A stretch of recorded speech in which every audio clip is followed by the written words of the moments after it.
Welcome to the EST Hangout. This is the EST Hangout, and today's guests are...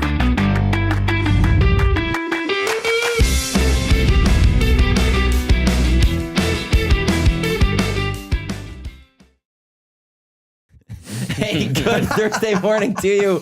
Welcome to the EST Hangout, live right here on EdmontonSportsTalk.com. Tune in, iHeartRadio, wherever you get your podcasts. Matt Iwanyk, Gazzola and Millard with you here. Usually I'm the one telling other people, we're supposed to be starting right now. Just shh. And today I was going into the story in that 20 seconds. And you guys need like the hard. You guys need like the before the horn. You know how they have the before the horn? Yeah. Where they're doing their thing. You guys need the before the hangout, where it's just, you know, what we're talking about and saying in the shadows in here. Yeah, I've always wanted a hard out though. The hard out. I'll finish the conversation. I had it with the computer system I had where it would fire the commercials no matter what. Perfect. No matter what we were saying, a commercial would have fired, and that's Dave knew all about me wanting to get that. I think that would have been a disaster with a few people at that station. Touche. Yes, but that's also why I wanted to put that in. Probably one of them. So, no, I think you're actually. We had no clock at night. Again, few people. Hernan and Connor and I, when we worked together on the night show, there was nobody after us. Right. So you kind of did what you wanted. You just had to make your guests. Well, and it's like, okay, well, if you have an entertaining guest, largely. Yeah. Like you would have those 20-minute interviews. And like, yes, go for it. Like it's night. Yeah. It's figure out, have some fun with it, do your thing. Yeah. And hard clocks are good though, because staying on track is so important. Mm-hmm. And you know, we would hear that from our PDs all the time. And once you get into this situation, now you realize how important it is. But for the two of you, you understand from the TV world. Right. It is all like it's scripted and like to the second type stuff. It's so funny. And radio world's so different. When I went from TV to radio, so TV, 30 seconds is a lot. Like if you're over by 30 seconds, that's big time. It's like, I can't believe how heavy we are. Yeah. Filling 30 seconds is no problem. If you're over by a minute, radio, 10 minutes is it's such a different aspect. TV, you're tight. And then you get into radio and you got so much time. You actually probably go the opposite way where you start going way too long, right? Because you're used to these, I've got no boundaries now. Well, and then you end up talking for 30 minutes. Yeah. Well, Dino, remember when I started at 1260, I actually had to come in because I was filling for you. And I sat in with you and Hernan for a couple shows. And I was like, oh my God, I had never done radio like hosting before. It's a lot to fill. And I was like, 15-minute segments for 3 hours. I have no idea how I'm going to do this. And you're right. Like I think first of all, it makes you a better broadcaster. Yeah, you have to do it, right? It sharpens you up in ways, especially if you just come directly from TV, you don't know how to handle some situations. And then the other thing too is like, I went from, I feel like I don't talk too much, to the point where it's like, man, I don't shut up. Yeah, now. you overcorrect almost. In that situation. If you've never done a live, like if you've only did like a lot of reporting and then you go to radio, it's really harder. If you've been able to do live stuff, which you were able to do, then you're able to, you have to, because when you're on live, there's no safety net, right? There's nobody coming in to help you out. It's just you and the camera. So. The EST Hangout is presented by Sentinel Storage, Canada storage experts, more than 2 decades of helping Canadians through life's transition. Snowy savings on right now. The first 4 weeks free plus free cancellation. Check them out. Sentinel.ca to find a convenient location nearest you. How's your last little bit? How did the Winter Championships go? Because that I knew going into that, talking to you, talking to Belsey, that's a big time and a very busy time. For everyone with you guys. How was it for Vengeance Media and everything that was going on? How did it go? Monstrous. We had 25. Winter Championship was split into 2 weekends. The only thing I would like to do is even it out, because we had 25 games the first weekend and then 72 in the last weekend. We have a 14U division, and then we had a couple of HSL divisions. Then we had 3 JPHL and 2 FSL female Super League. So it was a monster. I pretty much slept most of Christmas. Did not have to hear Christmas music because it's going all the time in the rink, but it's great. I mean, we remember Christmas tournaments, I think, as a kid more than other tournaments, because it's that special time of the year. And I think that's fun. we do some different things in a tournament. We go back to the minor hockey league overtime where it goes 5-on-5 for a minute, 4-on-4. We got down to 1-on-1 for a game, and it's amazing in a rink. You just see everybody gravitate towards that. Yeah. So it was good. It was a lot of fun, and we got a bit of a break, and then we were back at it last weekend. I'm going to Dusty's hometown this weekend, Cranbrook. We have a showcase there, and I'm looking forward to seeing the giant Dustin Nielsen statue. I'm sure there is one with like pickled herring, maybe. At both entrances, or every entrance into the city, big statues to Dusty. They're paper mache, but they're statues. They're paper mache, and they melt. That's what his family did over Christmas. Yeah, They all they're very built Dustin artistic. Nielsen statues to place They them. have a fiberglass coating. That's right. Yeah. No, it's been good. How was your voice after that? It was not too bad, actually. Yeah. I did not do a lot of talking. Like we were done on the 16th, and we had a Saints game. Other than that, it was pretty much just lay low and relax for a little while, and then get recharged and get back at it. Our playoffs are in March, so we're just about done for the regular season anyway. And then Yeah, that's wild. I always forget about that. Like even like WHL, you look at those things, Oil Kings trade deadlines tomorrow, coming up. today, Is it today? today it was today or tomorrow. Big trade yesterday. So Yeah, like you got that, but then it's like when you think about like, yeah, there's only like 2 months left. yeah. For After that regular Christmas season, then it's playoffs is right there. Yeah, we go the first 3 weekends of March for basically playoffs. We have a play-in, so we now have 2 months left in the season, and this is where it gets awesome. No matter whether you're watching the JPHL, the BCHL, the NHL, that after Christmas push, where they always talk about things. You can't make the playoffs if you're out of it by Thanksgiving or whatever. Right. You get after Christmas, and now it's a sprint to the finish, and the Oilers are Usain Bolt right now. After their slow start again, they're really starting to catch fire, and I really think this is the time coming out of that break. If you can catch fire, because there's going to be some teams that come out slow, you can really make up ground. So this is the best time to watch junior hockey, anything, because it's that push. Teams that are fighting for a playoff spot, teams that are front runners. What do they do? Yeah. How do they load up? How do they load management? So I love this time of the year. Hey, I have a couple questions for you. How's Kubish doing? And that's Ice Koob, Zachary Kubish. Hockey Night in Canada, Coop? Yeah, Hockey Night Canada Koob. So that means Like, he's did doing his good. head swell up when He's play-by-play now? like, so I'm watching, I get this sent to me about Macklin Celebrini talking about his brother RJ, who I interviewed RJ last year at a Challenge Cup, and I'm like, hey, you're going to be better than your brother. And he's just such a great kid. Yeah. And on After Hours with Macklin, they played Kubish's clip, and I thought, wow, that is so very cool for someone like that to hear his, whether it was on a Hockey Night in Canada game, but it was on a broadcast. So Aiden Gannon was also in there, one of our other guys. So Zachary's doing a great job. Excellent. And yeah, we love bringing in young kids and getting them to that next level. We call it leveling up in our Silent Ice world. That's so a great term. for Zach, he's done a fantastic job. I think we're leveling Zach up too, but on the production side. Yeah, of exactly. things, I don't Well, know. learning the best of both worlds, Yeah, right? that Learn is what you can true. do in front of the camera and behind the camera. He's getting his reps in with his sports updates, and he is a great rapper, as you know. Him and Josh Clausen had the smash hit All Gas No right, Breaks. that's right. And then, okay, so we do Summit's a partner of Hello Hockey. And thank you for the reminder. Bellsy's away. He's gonna have to do the show remotely this weekend. Yeah, he'll be in Cranbrook with me. Exactly. Like Bellsy's always at Summit, and I know the food's good. I know the drinks. They have a great vibe there. They have a Bellsy special drink, don't they? Or Yeah, they do did they? at one Yeah. point. So where's the Birdie Booze like? was 450 or something in honor of his number. Are we gonna have like a Millard appetizer or some kind of Probably main not. dish? Come on. I don't like. I'm a production manager. Bellsy's a coach. Like there's a giant gap between You're the a face. grunt that does work behind the scenes and gets the broadcast going, and a guy who played on the greatest world junior team of all time and coaches past champion of the JPHL. Like a duck on entree, something involving Something. duck and 'Cause it's stuff. fancy in there too. It Like they is. have some really The delectable- meatballs are so good there. I love forgetting my lunch on purpose.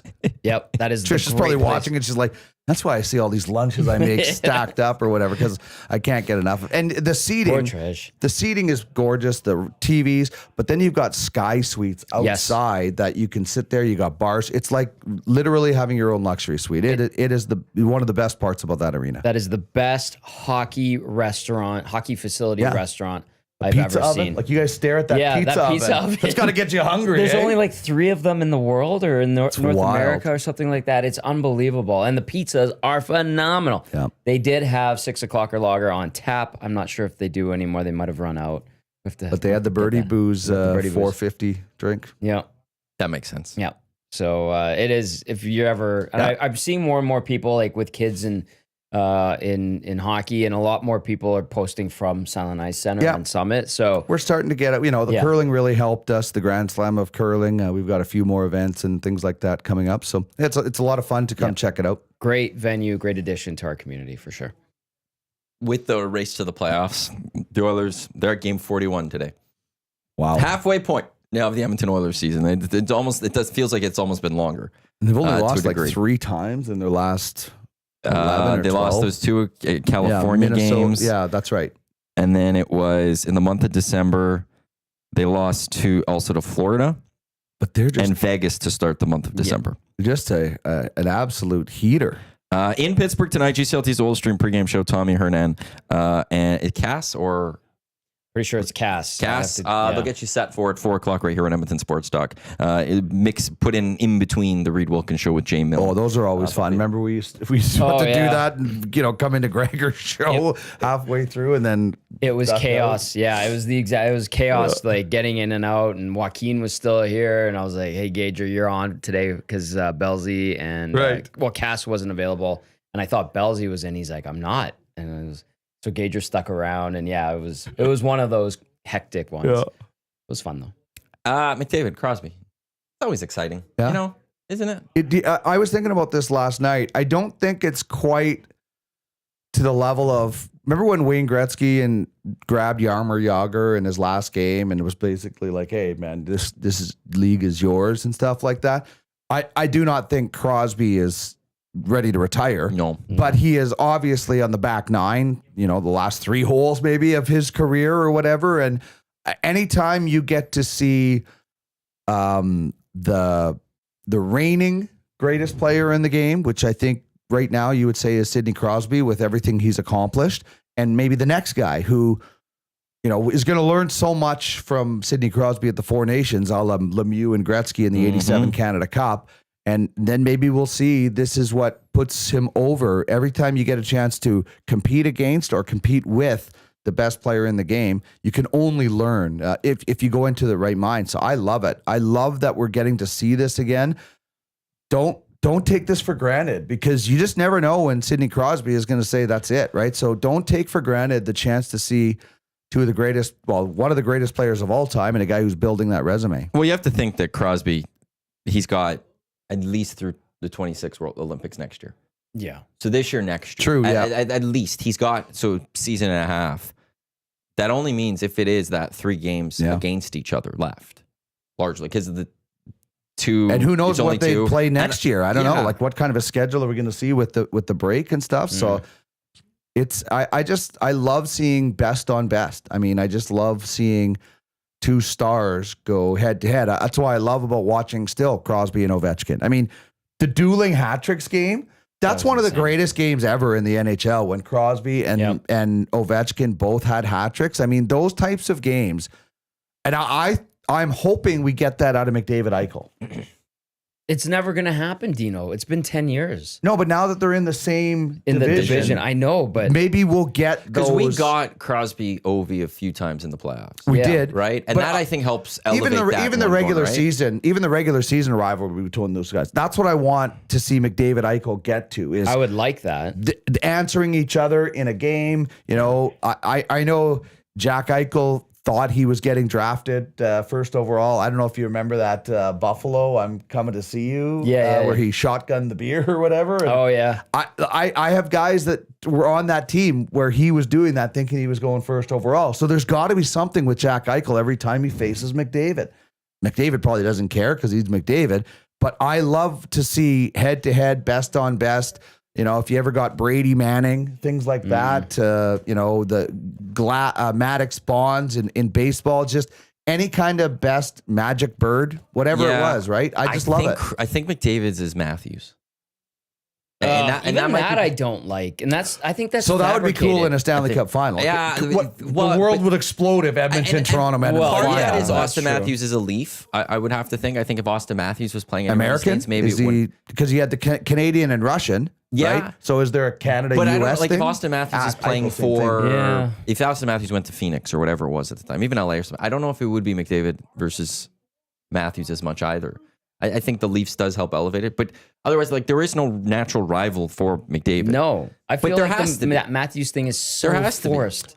Because like what? Yeah, Matthews Gretzky, Lemieux at least it was for sure. That's the thing. Like Crosby, Ovechkin. So who's McDavid's thing? And I think the Matthews is.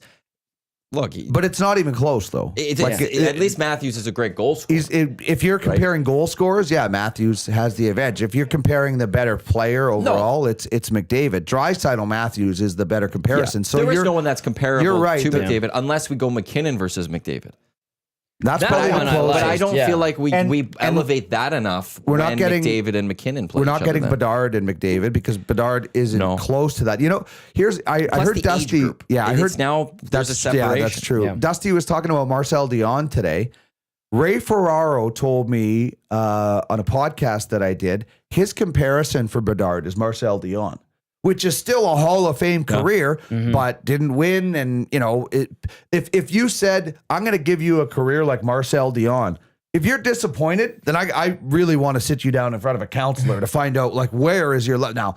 He's sixth all time in scoring. Yeah, right? he's a Hall of Famer. He was amazing. He's missing he was one on, thing. He was on terrible teams that Yeah. beat the Oilers once, the Miracle on Manchester. But if Bedard ended up that way, you'd be like, holy, I'm so happy. It's like the guy, I know a dad whose son went top 10 and was disappointed. Be like, what are your expectations? Yeah, I'm telling you, there's a dad whose kid went top 10 and he thought he should, like in the top 10 and still thought he should have been higher. So if you're Bedard and somebody says, this is the career you're going to have, yeah, you're probably sad that you're not winning it all, but you're still pretty happy with that career. So, I just think there is no comparison, like you said, for McDavid right now. And I don't know if somebody comes along at some point, then you're McDavid Crosby again, because McDavid's going to be up here. It's like Ryan Nugent-Hopkins. I can't believe this guy has almost played 15 years in the league. Yep. I was at his draft. You were there. It's just it's just wild where time gets to.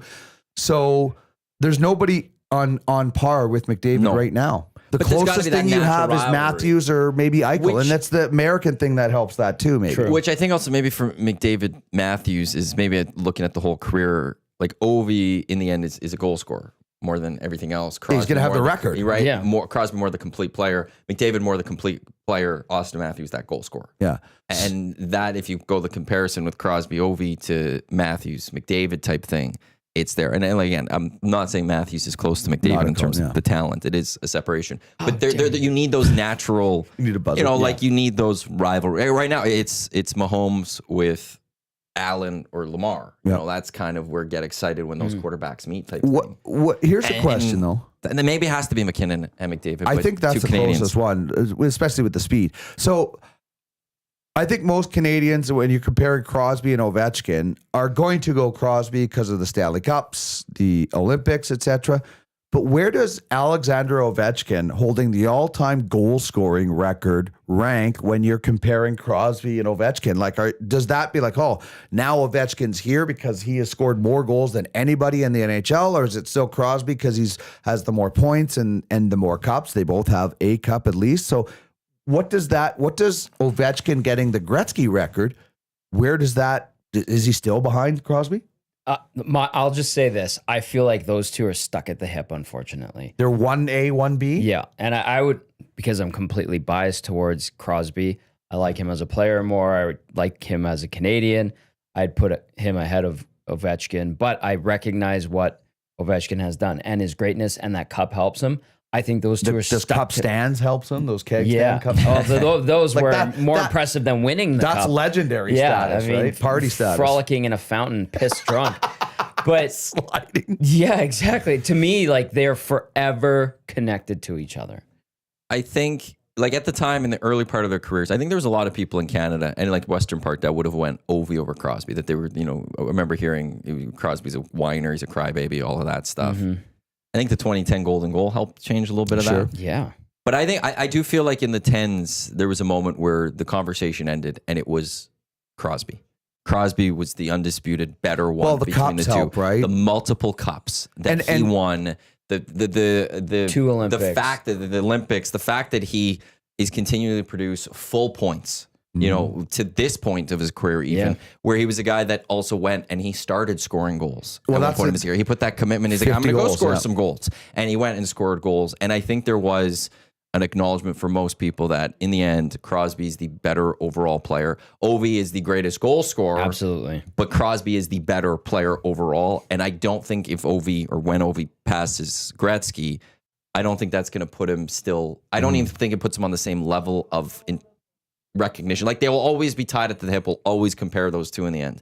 But I think in the end, the majority of people are going to ultimately in the end go, it's Crosby over Ovi, and I feel like that was decided probably about 8 years ago or so. I just think it's so awesome. I mean, Ovechkin has never beaten Crosby. You go back to the World Juniors. They Belzy's team knocked Ovechkin out of the game. Like Brent Sutter was like, we go out and we hit that guy at least once every shift, and he didn't finish the game. So Crosby has always won in the team success against Ovechkin, all the way back to their first times playing together. The Caps never lost to the Pens in the playoffs. Unless the Caps beat the Maybe Penguins once. on the way to their Stanley Cup, I'm not. But you most of look the that time, it's been Crosby. Yeah. And what Crosby did was get to that 50 goal level. Okay, I'm going to be a goal scorer. Ovechkin, and this is no slight because the coach that says I want to turn Ovechkin into a setup man is the dumbest guy ever, right? So it's not his thing. But Ovechkin never had a 70 assist season or whatever you would consider that high. He is a one-trick pony. Now, that one trick is phenomenal. He And can very crush you Yeah. with a hit. He can score from that. Everybody knows where it's coming from. So that one, it's like Brett Hall, right? Brett Hall had 86 goals one year because Adam Oates just set him up for the one-timer. But I think because Crosby has showed a little bit of this, a little bit of this. Oh, there's the Cups and the Olympics and everything. You would, if you're ranking those two guys, and say like a top 40 list without Malkin or something, I think Crosby goes number one and Ovechkin would go number two. I'm with you on that one, Dino. Even though he is going to be the all-time goal scoring leader, and that is how you win games. It's weird, right? But you don't just win you have to do I thought so you many won other them on things. Excel sheets. Yeah, that's right. Yeah, stats. Yeah. But you do have to be like, I don't think anybody would argue Crosby's a more complete player. No. Like, this is If just you ludicrous. if you argue that, you're out of your mind. You are either Russian or Ted Leonsis. 2 Art Rosses, 2 Harts, 3 Ted Lindsays, 3-time Stanley Cup champion, 2-time Rocket Richard winner, There you go. That's 2-time Conn Smythe, and then you go a World Junior, 2 Olympic golds, a World Hockey or World Cup, World Championship gold, World Cup of Hockey gold. only one World Junior in Because they when it was lost in 16? 04. No, they won the next year in Vancouver too. But he wasn't on that team because he was already in the NHL by 05. He won in 05. 05. 05 it was in says. North 04, Dakota. 05, remember, was the year that Yeah. North they, Dakota. North Dakota, and the year before. And Oh, that Boston- was his draft year, and he went to the NHL. Yeah. Then they went to Vancouver and went undefeated Yeah, again. Yeah, because the year before You're right. they got silver. So he's won like that's right. almost everything. It was so funny seeing him on that North Dakota team with the visor and not playing much. It's like, and I don't want to get too much into the weeds of what happened with Hockey Canada, but why do the highest skilled players always have to start as the 13th forward with Hockey Canada? And you saw it in line for lunches at the NHL level. Like, oh, this guy has to go to the back of the line because he's a rookie. Yeah. And I get there's team hierarchy and stuff. But when it's your best team, just put the best player out there. Don't make the guy start as the 13th forward when you know he's going to be, elite. Like McKenna this year. They did that to Bedard too. I know. That's what I mean. They do it with every time. So it frustrates me. I don't want to get too much into because I'm sure you guys have covered it, and I'm probably not the right guy without a bias for Hockey Canada right now. Not that I was cheering for them to lose. I'm a Canadian. But man, that just frustrates me. I kind of get it on a team where you're a season-long thing and you have off-ice activities and you want to be respectful. But on the ice, you just want to win the damn game. Especially a tournament like that where it's so micro-focused. And you get so tired, apparently. Yeah. Yeah, you don't practice. I've never once in my life have I ever heard any team at a World Junior say that they were tired. You're playing one game a day. First you couldn't bench because it was too short. Now you're tired. Which is it? We talked to Belsey about that last Hello Hockey, and he goes, and I can't remember who was asking him. They're like, Belsey, when you were on the World Junior team, were you tired? Did you guys not practice? He goes, yeah, I was tired, but that didn't mean I wasn't excited to get up in the morning, go to practice, because I'm on the damn World Junior team playing for Canada, and I would get my ass up and I'd be motivated and forget being tired. I'd work my bag off, and then he's like, it's sacrifice. Exactly. That was the worst. There was a lot wrong with that World Junior team. A lot. Among many other things with Hockey Canada, obviously. Yeah. But that World Junior, that Crosby and Ovechkin and Malkin was in that, I remember like it was so anticlimactic because they won like 8-0. They destroyed in the final. And I was so looking forward to that. And to me, that's the greatest team.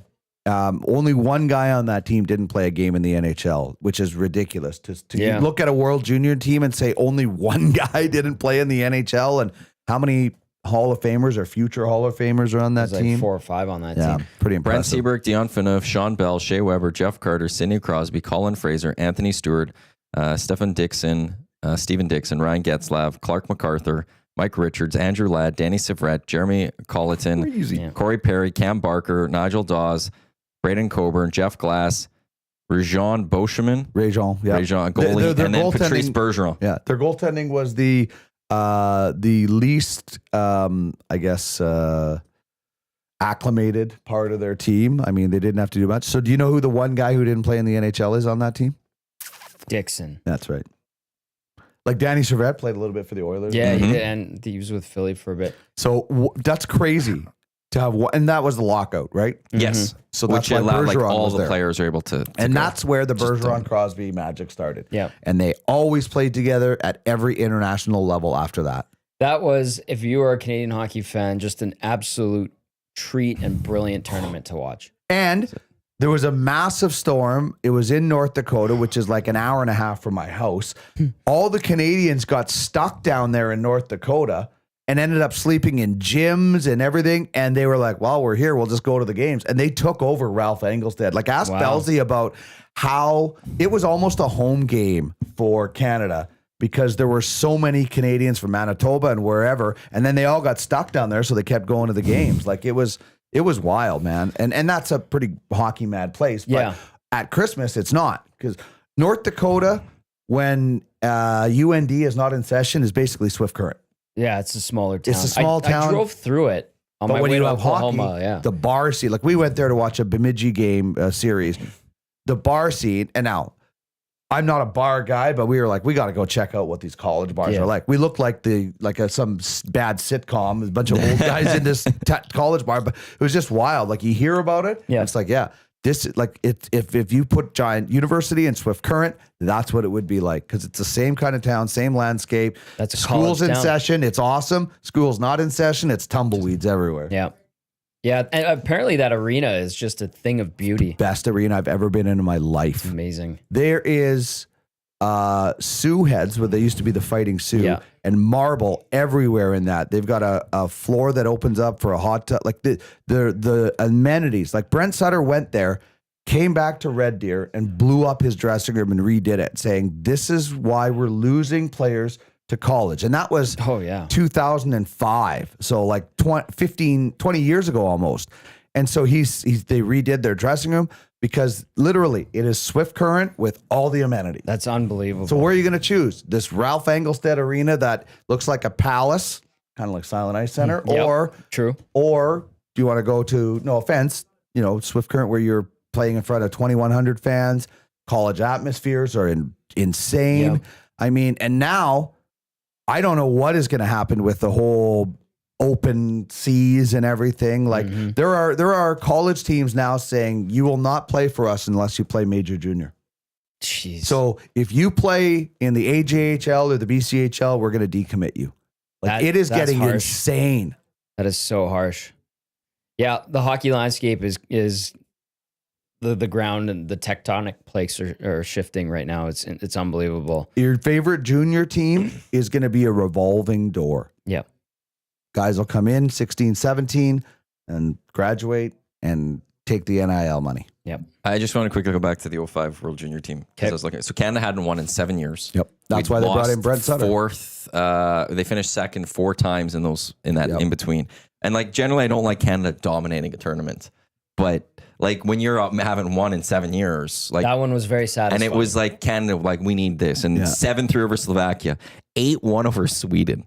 Like just kick their Just butts. dominated. 9-0 over Germany naturally. 8-1 over Finland. They went 32 goals for, 5 against in their 4 round robin games. And then 3-1 over Czech Republic in the semis to get to the 8-0 final. or something, or where 8-1? 6-1 over Russia. So they got 7 goals in the whole tournament. Yes. And then you should see the next year because Brent Sutter went undefeated in 2 World He was Juniors. unbelievable. And so here's the thing. This is one of the things that frustrates me about that organization is 7 years in a row they didn't win. They needed to change something. Mm-hmm. They'd been after Brent Sutter for a long time. Brent was like, no, I'm not taking the certification. I'm this and this.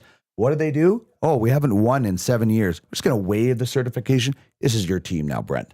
Like when it's convenient for them, they change the rules. Yeah. Just like you can't play an independent hockey and then come back. Well, that changed because now they're getting all the players. So when they were losing, they made all these. So what are all the other coaches that were like, hey, I did this certification, I did all this. Now I'm not getting the job and you're giving it to somebody else, blah, blah, blah. Well, they won. That's all they care about. That's They true. went undefeated both years. Yep. My dad still hates Brent Sutter because he cut 2 Vikings that were 50 goal scorers. And I'm like, Dad, they didn't lose a game. How can you complain that these guys weren't on the team when they didn't lose? If they lost like this year, have at her. So then next year, 4-0 in round robin play, 5-1 over Finland, 4-3 over Switzerland, 4-0 over Norway, 3-2 over the U.S. So Almost it was better. 16 goals for, 6 against in the round robin.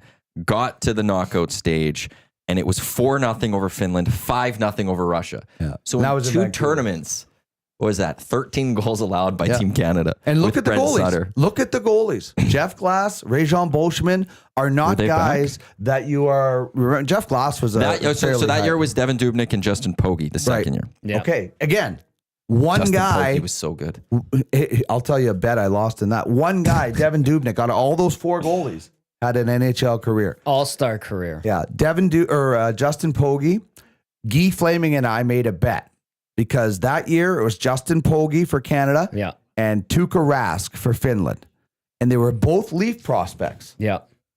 And I bet on Pogge, Guy bet on Tuukka Rask, and it's not hard to figure out who won that bet. Yeah. And the Leafs also bet on Pogge and traded Tuukka Rask to their rival. I wonder, and that was a terrible trade, and we all know, the story of. I think it was a great trade. Well, if you're Boston, it's brilliant. But like, do you think that if it was Pogge traded to Boston, he goes and has a good career, and Tuukka Rask gets ruined by the Leafs? It could have. It could be situational and team. Justin Pogge was great at that World Junior, but He was a look how great good that goalie in team junior. was. Yeah, that team was pretty. It was still solid. It was pretty good. Like Mark they were Stahl, Ryan Parent, Luke look at the Bourdon, defense. Chris Russell, Chris Letang, Cam Barker, Not bad. Sasha Kulak. like it's. So I don't know. I think Tuukka Rask probably was just the better goaltender. Jonathan Tays was He was okay. Yeah. the one of the forwards. Pre-shootout legendary Oh, my- status. that was That was 07, 2000, right? 07 where he went 3 in a That's- row in the shootout. So it's another guy that probably had to start as the 13th forward. Yeah. Even though he's the The best only guy on time the Jonathan Taves has ever started as a 13th forward was probably on that team. Did Sutter not do? Did he do 3 straight with the No, World Juniors? I think he just did 2. Then he came back. He came back with later. Ryan Nugent Hopkins one, in Sweden. and they They that didn't was do the well. medal. I don't think. Yeah, that it was an yeah. early exit. The Oilers let Ryan Nugent Hopkins go to I think he was in the. That was the Yeah. lockout year. I think. 2014.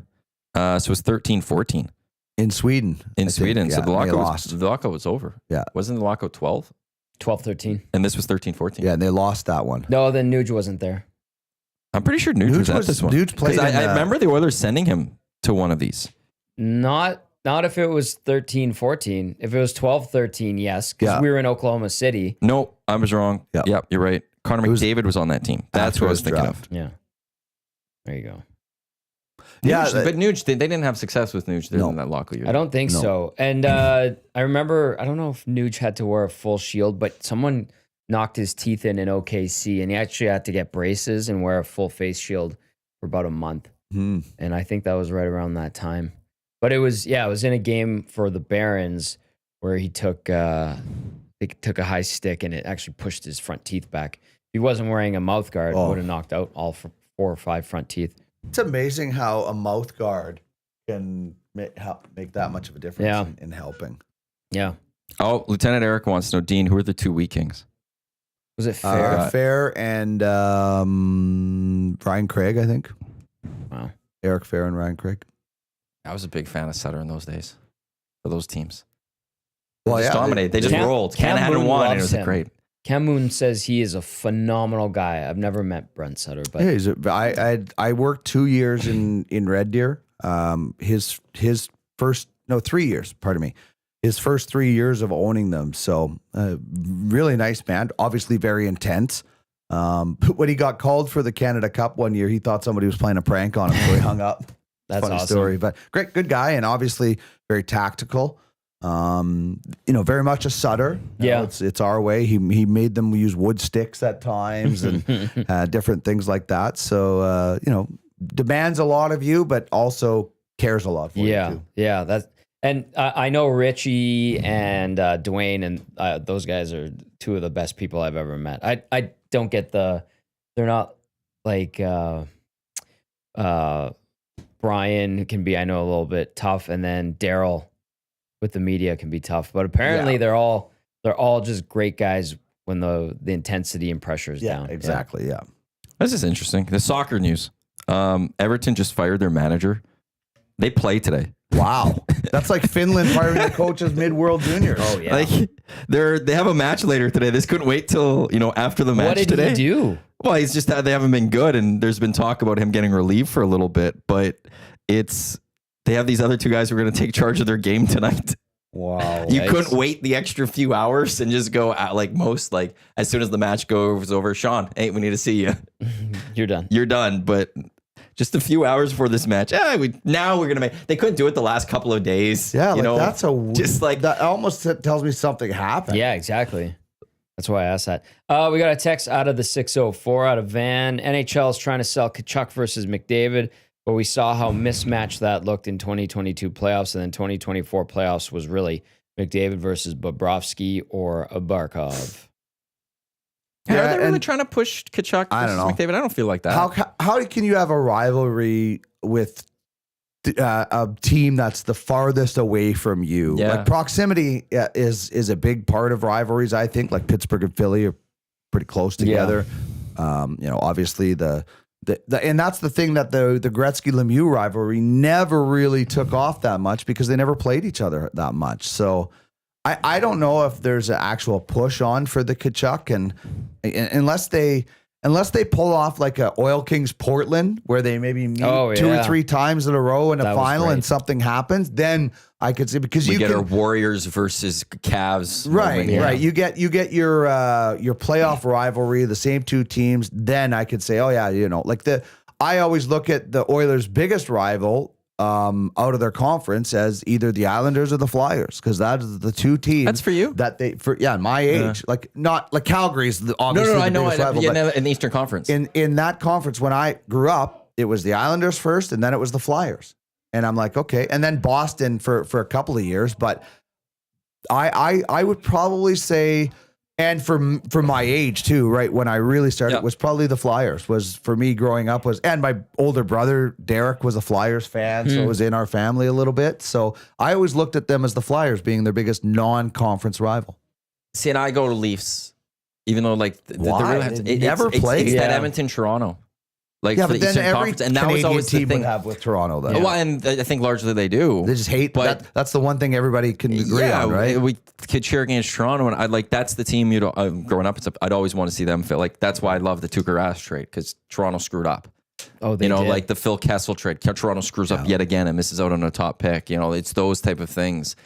We had a guy from Carolina Lebanon. then would always kind of somewhat have been there for. I know there's the disdain for it, because for my generation, that's who the Oilers lost in the Cup. Didn't really see a lot of Eastern Conference teams for that. But it was always the Leafs kind of at the top. I love seeing Oilers Habs. I just enjoy the color on the ice. But you hate the Habs. Nope.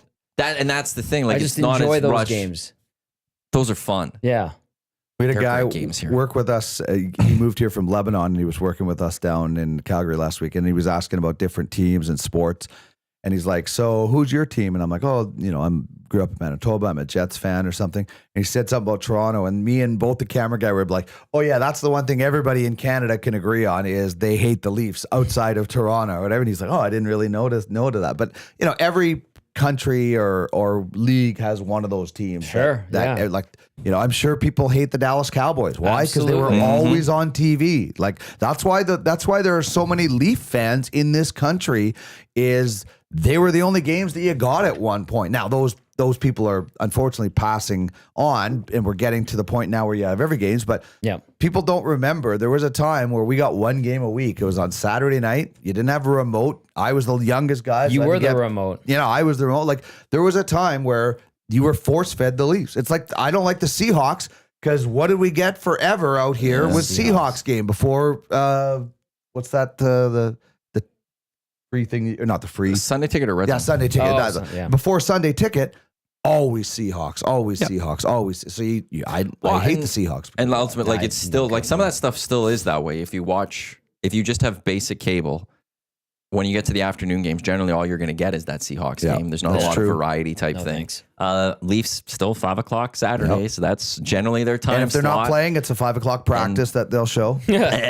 And now Sportsnet does sometimes on one of the other channels, like CBC is going to be Toronto, but maybe Sportsnet has a Habs game or something that you can flip to. But Leafs are still on CBC. Always. The Oilers head out to Toronto. That's a 5 o'clock CBC game. Listen, there are probably more Leaf fans in this country than any other team. 100%. So when you look at it objectively, it makes sense, right? Like I get it. The clicks are there online, all of that. I get it. But it's just frustrating. When it comes to the Cowboys and the Leafs, like I connect those two always because they were always on TV, all that. But then there's this arrogance from their fan base for an organization that really hasn't, like at least the Cowboys won in the 90s. Sure. Right.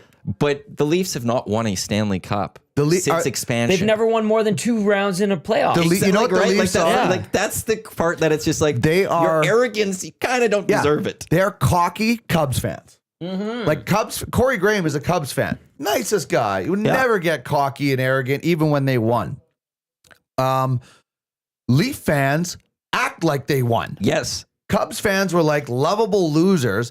Leaf fans are hateable losers. Yeah, I guess hateable losers. I'll go with that one. But it is wild. Like you're right. The Cowboys had their bad boy era and they won, even though it was over 30 years ago. It's not 67, right? Is for the Leafs. Like they won the last year before expansion. It was. They've won only with 6 teams in the National Hockey League. They have never won with more than 6 in the National. That is embarrassing. They've never gone past the second round. They've only won 2 rounds. Didn't they play the like when they went to the second round or something like that? Or recently they played like the latest. Well, 93 they went to the conference final where Gretzky the high stick on Gilmore. Every Leaf fan will they hate Carey Fraser because of that. Blah blah. So 93 they went to they would have been the Eastern Conference Finals because Toronto was still in the that in the was Western the Western Conference. Sorry, in the West. Yeah, Toronto was in the West. Toronto was still in the West. That's what I meant. Clarence Campbell. And then it was. I don't know why Toronto was ever in the West like that. But anyway, that's the closest they've come. Detroit was in the West until like 7 or 8 Toronto years and ago. Detroit both in the West. Yeah, Columbus was in the West when they came into the NHL. Yeah, when they did messing with the alignments. Yeah. Well, and then they brought in so many more teams, Florida, Tampa. Now you can shift some teams around and a lot of the Western teams. So because that was when we had 4 divisions. That's right. Norris, Smythe, Adams, and Patrick. Because we had 2 7s in the West and like 2 8s in the East or something. And is that how it went? And then we added Vegas. No, back then when in 90 Detroit switched. Oh, when sorry, Detroit switched to the East.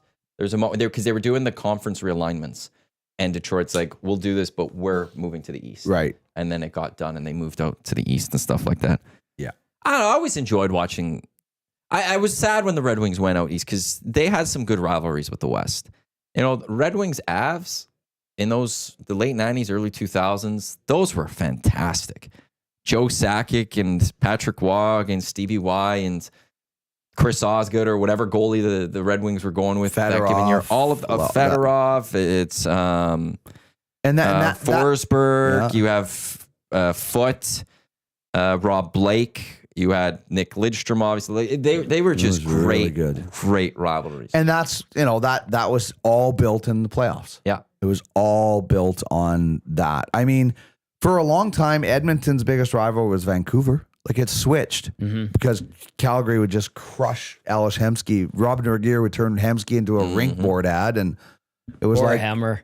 Oh my God, he got crushed by that guy. Yeah. Dallas became a big rivalry for this team. Yeah. But that hatred wasn't there last year, like I remember from those late 90s, early 2000s. Well, because they were flipped, right? Yeah, it's because Edmonton wasn't the underdog. If you're the overdog, or if you're the Favorite. over, you're gonna you look petty if you're hating the other team. Now you can hate like Darian Hatcher as a Dallas Star or whatever it is from your generation, but as the underdog, it's easier to hate. But the rivalry also, like Vancouver's a big rivalry now for Weather fans. Penner Pancakes saying, honestly, if it comes down to the last playoff spot and it's between the Canucks and Flames, I'm leaning towards pulling for the Flames. Yeah. The Canucks fan base is seriously agitating. And Big U agreeing with Penner's there. And the Canucks have become a big rivalry for the Oilers. Yeah. That's only because Calgary has sucked. That's what I mean. That Like 2022 series was phenomenal. Yeah, I loved when it. Calgary gets better again, if they do, and then Vancouver, it's whatever fan base is. So you could take Vancouver fans and Calgary fans and almost just switch jerseys, right? They kind of sound the same. It's the same insults and whatever. You can't do that with like Jets fans or anybody else. It's proximity, right? Now you're making fun of the city or what you're taking shots at whatever it is, the teams, the players, blah, blah, blah. Like I used to love it when be like growing up, people like, yeah, Gretzky sucks.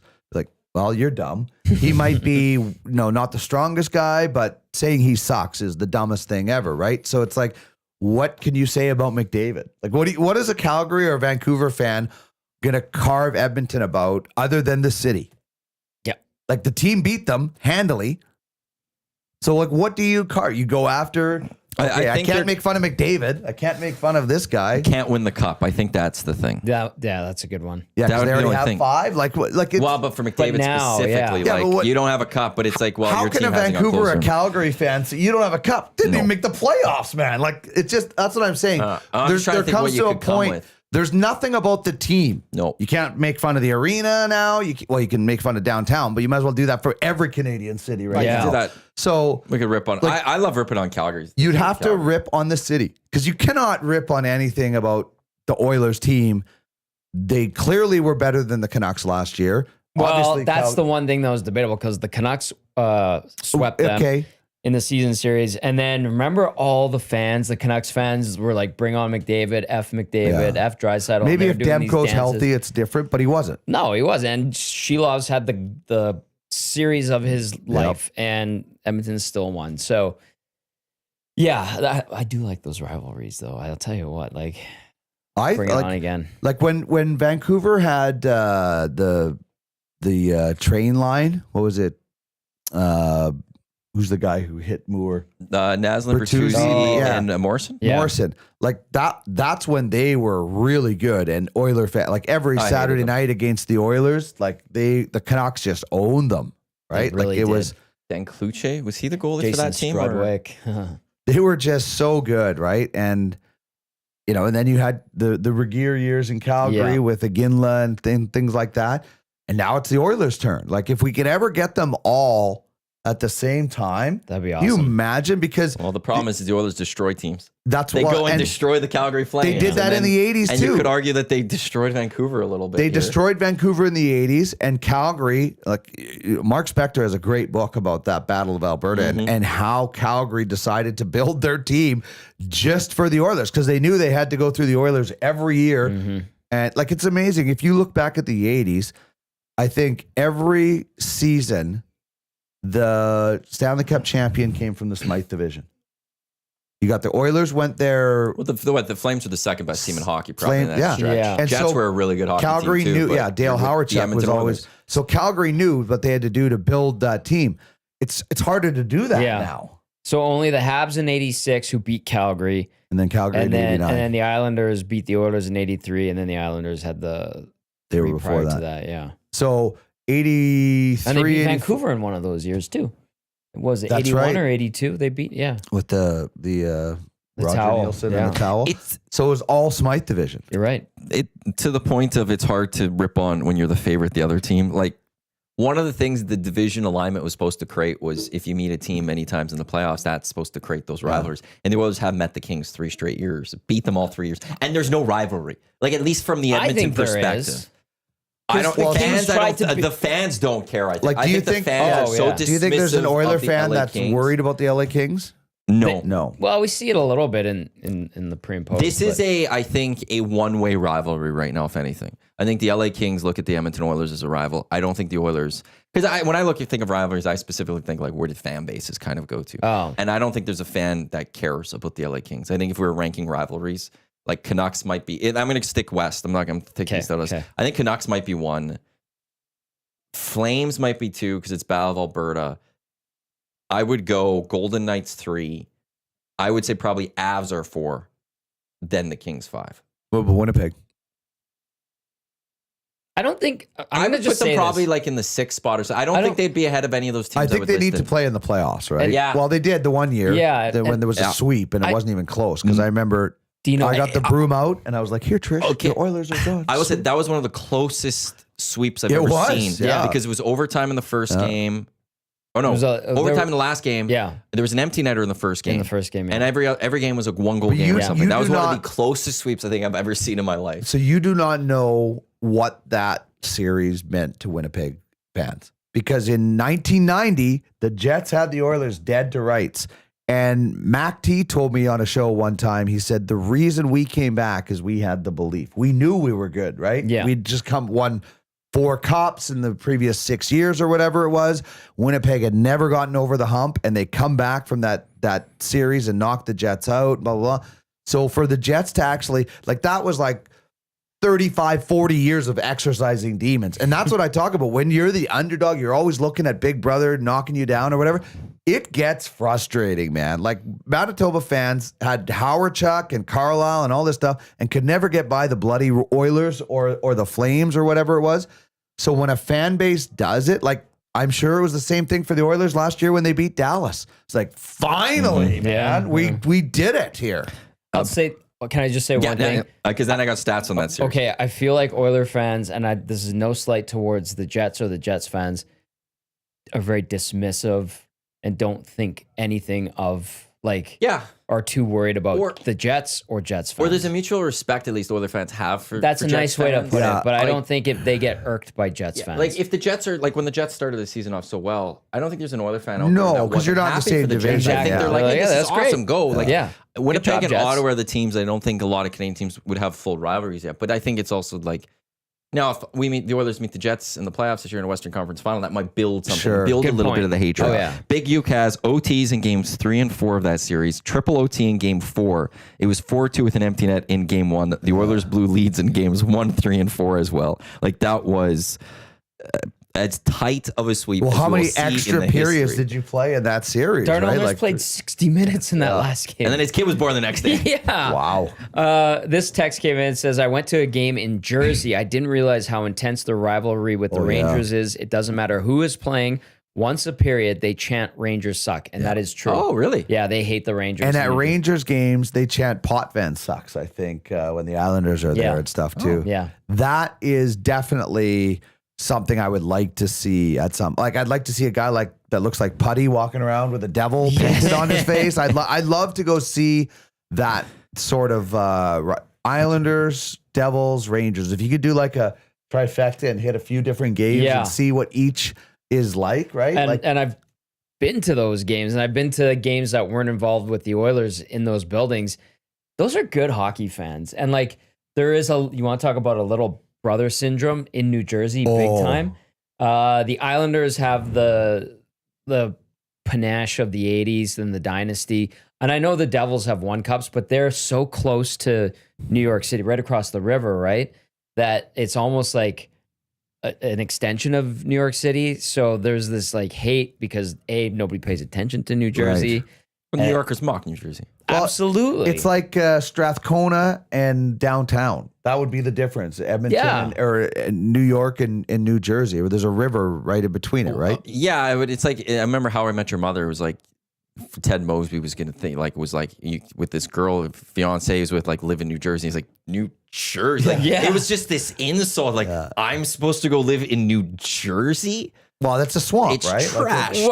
The swamp, the swamp devil is what the New Jersey Devils are named after. Is this mythical creature that rises from the swamp? So it is kind of like in a swampy area. It is. I didn't know that actually. And like you can see it when you go across one of the bridges from Manhattan into New Jersey. You're like, oh, look at that like swampy line. And they're like, yeah, it's a swamp, dude. Yeah.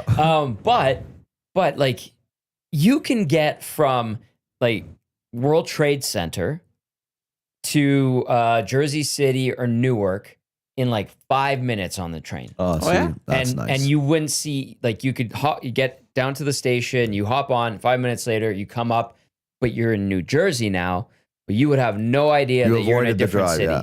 You think it was like New York. And different state. Yeah, exactly. Like, because that edge of Jersey that borders and is right on the river bank heading in towards Manhattan looks like New York City. It's so weird too. Like in the US, there's certain things you can't take across state lines, right? Like you're going across state lines all the time if you're going back and forth from Jersey and New York, right? You'd have to be like, hey, why do I have my car right now? Or whatever. It's so weird. I was at my buddy's wedding in New York City, and I stayed with my old colleagues from Oilers TV who worked for the Devils. They lived in Jersey City. And they're like, yeah, just go down the street to the train station, and in 15 minutes, you're literally at Grand Central Station or World Trade Center. And door to door, I would lock my buddy's door because I stayed at his condo. I walked. It was like a White Ave on steroids in Jersey City. I go down the train station, pay my $250, get on the train, and literally I'm coming up 15 minutes later, and I'm right in the middle of the World Trade Center Memorial. Did you wear your tux on the train? Yeah. Oh, cool. Oh, yeah. That was awesome. And I wasn't the weirdest looking person on the train. Of course not, no. You were Elaine on the train. I was Elaine on the train. You were going to the wedding. Yeah, exactly. But you know what the other thing is, too? You can't go from Clairview Station to Century Station or Century Park. It would take longer to do that than it did for me to get from Jersey City to World Trade Center. It's unbelievable. But that's what it's like. That's how close it is. But they are distinctly, we're Jersey. Like Edmonton and St. Albert, there was a time where you drove between Edmonton and St. Albert and there was a gap. Now it kind of just looks the same, right? Yeah. So that's what the way cities are obviously going. I would love to go see a game at Madison Square Garden. I think that would be kind of a bucket list. Like, you know, it's cool if you could say, oh, I went to every arena. But, you know, I wouldn't need to go to some of them, but some of them are like, man, I wish I would have got to the Forum. I wish I would have got to the Boston Gardens. I wish the NHL would go back to not standardized size. Like you have a guideline. But you want baseball type stuff. Yes, I want small Boston Gardens. Okay, we're going into Boston. They built their team. Like you got a short porch and right. You're gonna load up on lefties or whatever it is. I want that again because I loved it when teams. Oh, we're going into the Garden again. It's this, or oh, we're going to Olympic ice surface. It's this. Give your stadium a bit of a home ice advantage. That's the only way. Some character. Yeah, that's the only way you can get home ice advantage other than the last change in the crowd. Design your rink. So now we are drafting maybe for I don't know if you would really draft differently for a smaller rink. I don't know, but you might have a tougher team because it's a little bit less space. That's what I would like to see anyway. I think Boston and Buffalo had smaller dimensions. So yeah. I just think that would maybe be neat. Chicago too. I'd like to find ways for hockey, like all sports, to kind of like. Do that. Isn't it it's neat like Commonwealth in baseball? used to have the cornered off end zones, right? Which I always found interesting. Montreal still has that. Mm-hmm. But isn't it neat when you look at baseball and you're like, oh my god, this guy is going to crush it at the Monster because there's hitter friendly parks, there's pitcher friendly like parks. The Dodgers pitchers love pitching at Dodger Stadium, right? Rocky Stadium's a hitters friendly park. Yeah. Red Sox, they've got the Green Monster, but now it's like you got to play into that, so you need the right outfielder to deal with that. The Green Monster and playing that, it messes with how you build your teams. There is things that like soccer is all the same, right? No, they're so you can do some fields are smaller, some fields are bigger. I love that. Wembley is like one of the biggest, I think, in the world. Right, and then there's different ones actually. Like Copa America, there's a picture. Copa America went with a small dimension. Because they went with a standard for the entire tournament because there was, I think, Orlando Stadium. They showed where MLS was and where Copa America was doing it because they wanted to fit in the football stadiums. So no, soccer has, but some fields are smaller. Some fields are. I love that, and it does mess. Like if you're a team that you can tell that it's like, oh, this is messing sight with them lines. they can't run or that speed to get around. It's just a little tighter. In hockey, you're looking at like, this is where I'm going to be on this, this blue line, red line for your angles. But like, you couldn't do that in football. You couldn't be like, hey, our field is 90 yards. No, because there's stats or whatever. So you couldn't do it in football. You couldn't do it in basketball either. I guess you could make the court a little bit weird, bigger, but you couldn't smaller, make like the 3-point line shorter. Or you can't change that. Or whatever. You know, but you can fun? make it just. I guess the outside you can make a little wider. I watched Tigers golf league the other day where they're hitting that virtual sims and they're putting on the greens. What if you had like this would be the wildest thing. What if you had a moving 3-point line in basketball? Like if it's just like in this Tiger Woods golf, the greens moving in different things. Yeah. What if you're like, oh, it's just. But it's moving based on the course. Yeah, I know. I'm just saying like something. I'm not saying for an NBA game. I'm saying for like a fun, little different thing. You get Steph Curry and those guys. Oh, now Steph, his 3-pointer is 2 feet closer. Like it's. I'm just thinking to be. 4 points. How would you make basketball gimmicky, but like this? Because I watched that Tiger thing and I'm like, oh, this is neat for 5 minutes. Yeah, I think they've got something there though. They've got something there with the interaction. But it's like, what would you do in basketball? What would you do in hockey? You could make basketball's got the 3-on-3. That's true. Like actually, Ice Cube had his league, and it's still going. And now they're doing a women's league of it. That's true. That would be the closest thing, or you're adding like 4-point line. Because you couldn't make the court smaller or bigger. I don't think. Wouldn't that be weird? I think so. Yeah. Like, I don't. Maybe you could. Maybe it'd be like just with how Steph crazy it is. It'd be like if you're shooting from half court, or maybe a little bit closer. It's 4 points. Yeah, that'd be the wild thing. I wouldn't mind a 4-point line. They also add the Elam rule in. I like that. The what? It's Elam ending. It's the one that the Stingers have. Oh, sorry. Yes. It's the target score where you get to a certain point, then and there's math calculations, which isn't that hard. It's like I think in the ECBL it's plus 11. Yep. And you have to then hit the target score. That seems like it's too much work for me as a fan. It's actually but they do the work for you there. Like you just know at the 4-minute mark, Elam starts. Yeah. Oh, so okay, yeah. That's easy. So it's like, really so what exciting. happens is so like the first whistle or whatever it is after 4 minutes, whoever's leading, you add 11 points to their score, just like, and that's your target score now. So if I'm up 40 to 39, I go up to 51. No, so now the target Both score teams is have to 51. get to that. So whoever gets to 51 now wins. Yeah. Oh, but you're still at 40. The other team's still at 39. I get it. But whoever gets to 51 game ends first. at this thing. But they do it based off the highest score. So if Tommy's taking on you, Tommy's actually up 60 to 40 because he's just somehow dominating your team. It would now be the first 80. one to get to 71.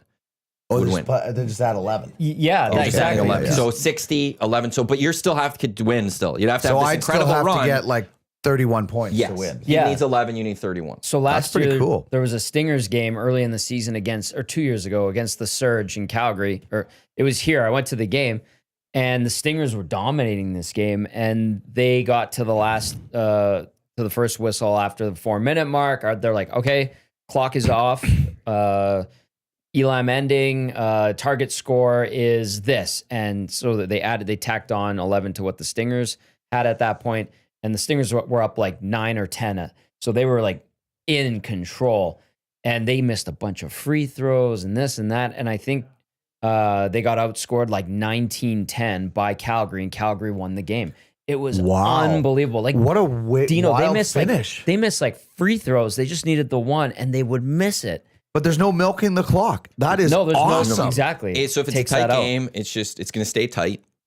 If the one team gets cold and the other team gets hot, they're going to come and they could still win. But the one team can't run out the clock like they normally could. And it's also, like if it's a complete blowout, yeah. we're not sitting there going like, oh, we still got 5 more minutes. And then for some reason, the other team, even though it's a blowout, is still going to call their timeouts and still going to foul. I mean, like they still have a chance. Oh my God, you don't have a shot here. Yeah. Whereas this, it's okay, get to the 11. I like it. We go, and it keeps games actually relatively like compact for timing. Yeah, it was intense. It was awesome. Heartbreaking because the Stingers blew such a great lead. Wild, though. Couldn't hit a free throw. Calgary won, and everyone was There was a good vibe. There's always a good vibe in the building, but it was just like, oh, everyone was so disappointed. It ruined the evening.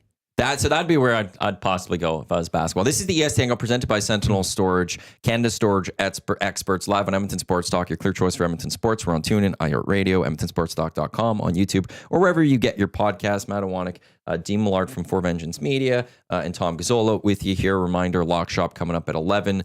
We've got Two Guys and a Goalie, EST Afternoons, The Reed Wilkins Show with Jay Milne, all coming, but also during The Reed Wilkins Show with Jay Milne. We got the Oil Stream pre and post game shows today. Pre-game show with Tommy, Hernan, and Cass at 4 o'clock right here in Edmonton Sports Talk as the Oilers take on the Penguins. Do you remember that Caddyshack movie where they had I think it was Caddyshack 2, where they had the hockey? No, I've never seen Caddyshack 2. I don't remember Caddyshack. Caddyshack with Rodney Dangerfield was great. And then they did the sequel, and it was like Jackie Gleason was the guy. Anyway, and Randy Quaid, the Quaid that went off the deep end. Yeah. He's in it as his lawyer or something. And there's literally a hole that's in an ODR set and you're body checking and stuff like that. Way. Yeah. Like that's what you could do in golf, is have a guy like Happy Gilmore run out and take the ball or something like that, Happy Gilmore 2's coming up very soon, isn't it? Yeah, I think in July. And are you expecting good things? I don't know. I want to enjoy it. I love the Sandman, but he has made a lot of weird. He has that deal with Netflix where he's just pumping them out. Yeah, I'm worried. I am worried that because I did something terrible.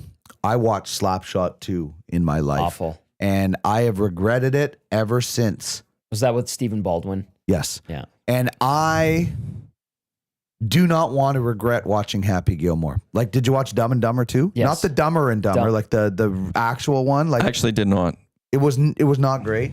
Dumb and Dumber. Yeah. Like I don't want to. I want to think about Red Lobster, Sizzler, and all this. I'm going to meet you in the parking lot. All that stuff from all the great lines. Yeah. I do not want to be like, oh my God, this is. Okay. It will taint it if it's bad. And I think I did like Slapshot too, but I was also really young. Yeah, you were young. Yeah. So that's where it's. I think that's. Oh God, when I was so liked mad. It, I was so mad at myself. I'm like, I knew I shouldn't have done it, but it's like a car accident. Yeah. I had to see how bad it was. I actually enjoyed Zoolander too. I forgot they did a second one of that. I think they did an okay that. job of taking something that ended up being a cult classic and kind of carrying on the story, wrapping up a lot of loose ends. I like how they handled that, and I think people don't talk about it because it wasn't a train wreck. It's not as bad as Godfather 4, right? Strutty and his Godfather 4. Yeah. It was awesome. By the way, the official drink of the EST Hangout, it is the Finnish long drink, Legend of 1952, a drink unlike any other. Sparkling refreshment, real liquor, longdrink.com/Canada. To break it into your postal little code. Dave Letterman there. I love that. The home office in Omaha. It's your postal code, and you can find a liquor store nearest you that has the long drink, or you can get it down at Rogers Place.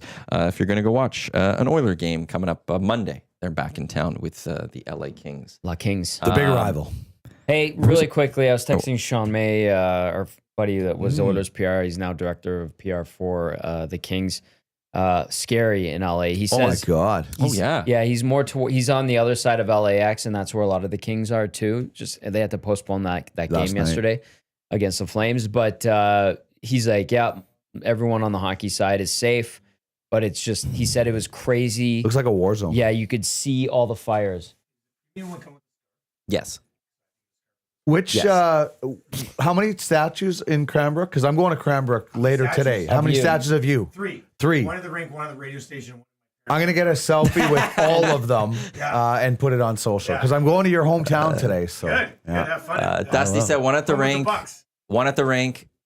One at the rink, one outside the radio station. One outside the radio station, which he never worked at, and one in his parents' front yard for statues. Yeah, stay humble. If you didn't hear that. It's a very scary situation out in LA. Yeah. It did literally look like when people were driving by, it looked like a war. Like when you see the war-torn bombing and stuff, I'm like these houses are shells of themselves. Palisades is ruins. Yep.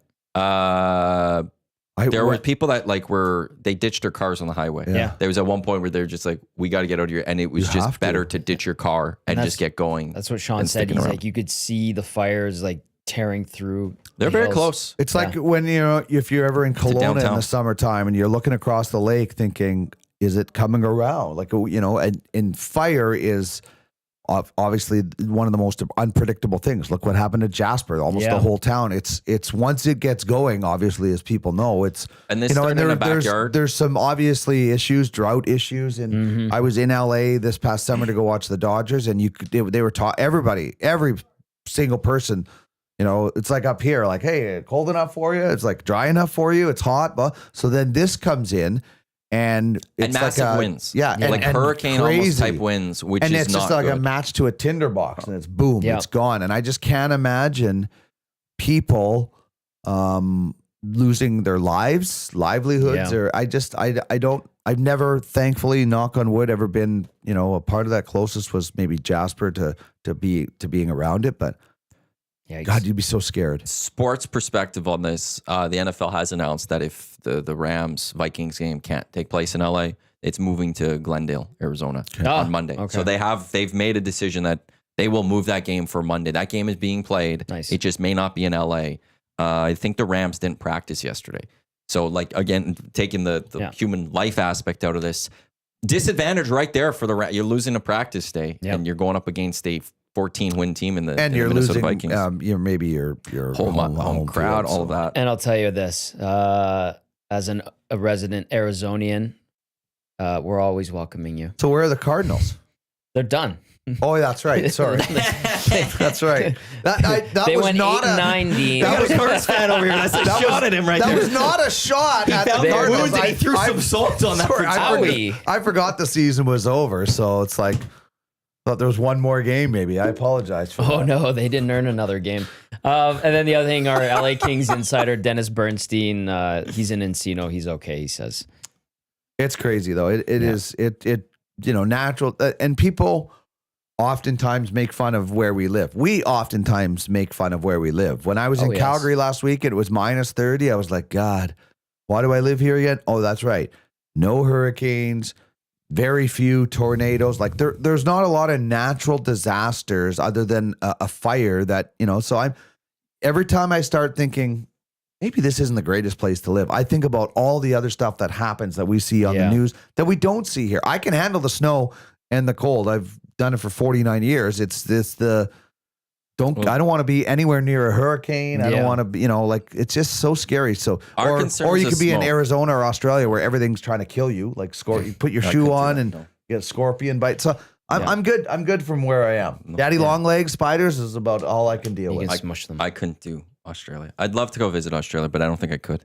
Yeah, I'd be so scared. I'm too terrified of spiders. Friends of ours and invited snakes. us to go down there, and I'm like, I just am a little bit like, if you look at Australia and like the population lights, it's like nobody is anywhere in the middle of Australia. Why would they be? Because that's crazy. where the stuff kills you. It's like the last barren spot on Earth, basically. Well, you know Andrew Hamilton, right? Yeah. Al's son. He moved to Australia to go play hockey there a couple of years ago. He met an Aussie girl, and now he's living there. But he came back for the holidays, and he was in the press box with Al, and he brought his girlfriend Sarah. And I was like, "How are you liking the weather?" And she's like, "I love this." I'm like, "What is wrong with you?" She goes, "It's 38 in Australia right now." She said, "The UV is through the roof." And I was like, "It's minus 25 here." She's like, "I love it. You wear an extra layer, you're fine." They do love it. They come. A lot of them come up for skiing and stuff. And I was like, "You're surfing. crazy." The first time I surfed out into Tofino, I was taught by two Aussies, and both of them said that they come here in the summer, or no, they come here late. It was late fall for our winter because they're not there's, and then they do surfing and then skiing in the winter. There was wasn't the waitresses at Hudson's Australian? Yeah. And then she moved to like Banff or something like that. I think so. Yes. In the early time of it, because I remember I heard the Yeah. accent. We're like, and I always think like, why are you here? Yeah. Why are you? Well, in Edmonton? it's funny when you live somewhere for long enough. So like we've talked before about Liam Pugh, who's going to be a really high draft pick, probably first overall in the WHL. He has family that live in Australia. His aunt met a guy traveling and then ended up living in Australia, and they have a family. They came back at Christmas. She started talking to me, and I'm like, aren't you born in Canada? Like, but she has an accent. And I said to her husband, I'm like, like, she has an accent. He's like, yeah, but even in Australia, they ask her where she's from. She doesn't sound Australian. So she's got a mixture of Canada Weird. and Australian. And I'm like, you sound way more Australian than Canadian to me. And probably an Australian's like, you sound Canadian. So it's, you live somewhere long enough. My sister-in-law has lived in San Francisco for years and says hacky every once in a while. Like, even she's got a bit of an American accent. Yeah. Got that little drawl, right? It's very lazy. It happens. It happens to you. To Big Uke, who said that's a terrible Aussie accent. I actually thought that was a great Aussie accent. I thought you're a bloke, Big Uke. I thought that was good. Thank you. You're wrong there, Big Uke. Big Uke taking shots at me. Don't you dare. I'll see you on Saturday, Big And Uke. don't ever confuse somebody's like Australian or New Zealand accent with English, because I said that we met a couple in Mexico one time. She's like, where do you think we're from? And I'm like, England. Oh, she got so mad. I'm like, sorry, man. They sound very similar to me. Bones with a couple of quick stats says 80% of Australians live within 200 kilometers of the coast. That's wild. And that's like the east coast of Australia, too. Well, I every think. coast, right? And it's a monster piece of land. Yeah. Like, it's an island, right? It's a giant, the biggest island in the world. 80% of Canadians live within 200 kilometers of the U.S. border. That I knew, yeah. Edmonton, we're kind of that outlier city. I grew up an hour from the U.S. border, so it is wild. So when you look at there are more people in northern Canada than there are in the interior of Australia. Like, you could survive in northern Canada. You can't survive in the interior of Australia. Oof. There's no chance. Well, we're the example. We're of that. hardy. Oh, for sure. We show people that here in Edmonton. The EST Hangout is presented by Sentinel Storage, Canada storage experts. More than 2 decades of helping Canadians through life's transitions. Right now, Snowy Savings is on 4 weeks free plus free cancellation. Sentinel.ca. Yeah. Oh, wow. Landed right on the camera with that one. Sentinel.ca for more information. Definite Letterman. Oh, I do need to watch the replay of that one on my camera, because that was Letterman. The whole back part of the card landed right on the camera there. You might have been able to read it. Oh, here we go. You're watching the replay? Bounced right off. Special. It was beautiful. That was a good one. I've always wanted to hit it dead on with that, but I like that way better. It was the whole back part of it that hit it. Impressive. Today, it's been too good at card throws. I've had a couple of weak ones over the last few days. So today, though, I'm 2 for 2. So I'm pretty happy about that. Okay, I want to get TGL, because you said you watched part of it.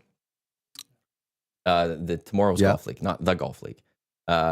It's not called TGL, doesn't stand for... It's TMRW Golf League, the company it's the TMRW, which I think stands for Tomorrow Golf League. Oh, I thought it was Tiger Rory. Nope.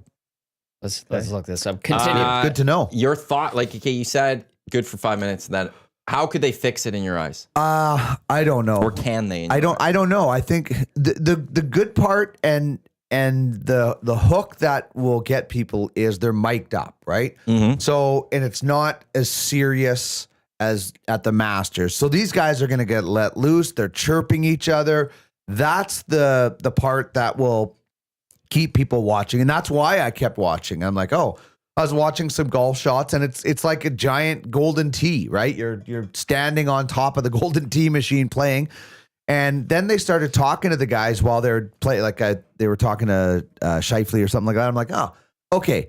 That is what, because now you're pulling back the curtain a little bit to see what most of us and most of people watching have been on a tee box with your 3 other buddies, and you're chirping each other and blah, blah, blah. That's what these guys are doing. That is what I think will keep people checking it out, because they want to see Tiger chirp Rory or this guy or how, and I'm so far out of touch with the whole Live PGA. I don't know if Live guys are involved a lot. Anyway, I think this is part of the. Is it part of the partnership? Bringing it back maybe? together? No, this was launched. Okay. This was Tiger and Rory that did this. And that's part of why it's called Tomorrow. It's maybe, and their other guy that when the they're in with. breakup happened. This was something Tiger and Rory created try to also convince other PGA guys to be stay. We can make more money doing this. PGA with this. John Rahm was initially supposed to have been part of this, but then he bolted to Live and Live, and he went over there. So no, this is this. And he was honest about it. He said they offered me a lot of money.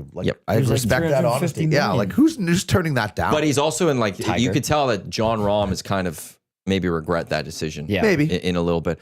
But I guess apparently one golf reporter I was listening to, forgot who it was.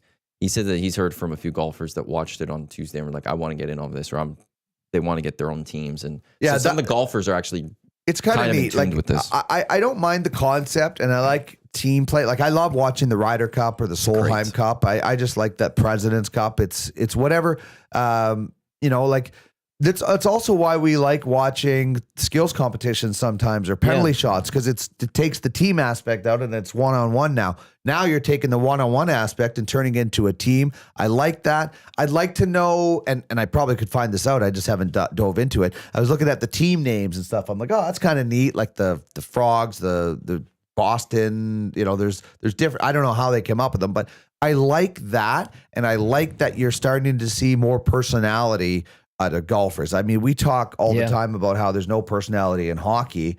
Well, there's not a whole lot in golf, especially, there's a few guys, but during the play, you're not seeing a whole lot. No. During the play, you're going to see so much personality. And that's why you're watching it almost. The golf is almost secondary. You're watching it to see how these guys hang out with each other almost. Well, remember golf boys like Ricky Fowler, Bubba Watson, and there was a couple of them.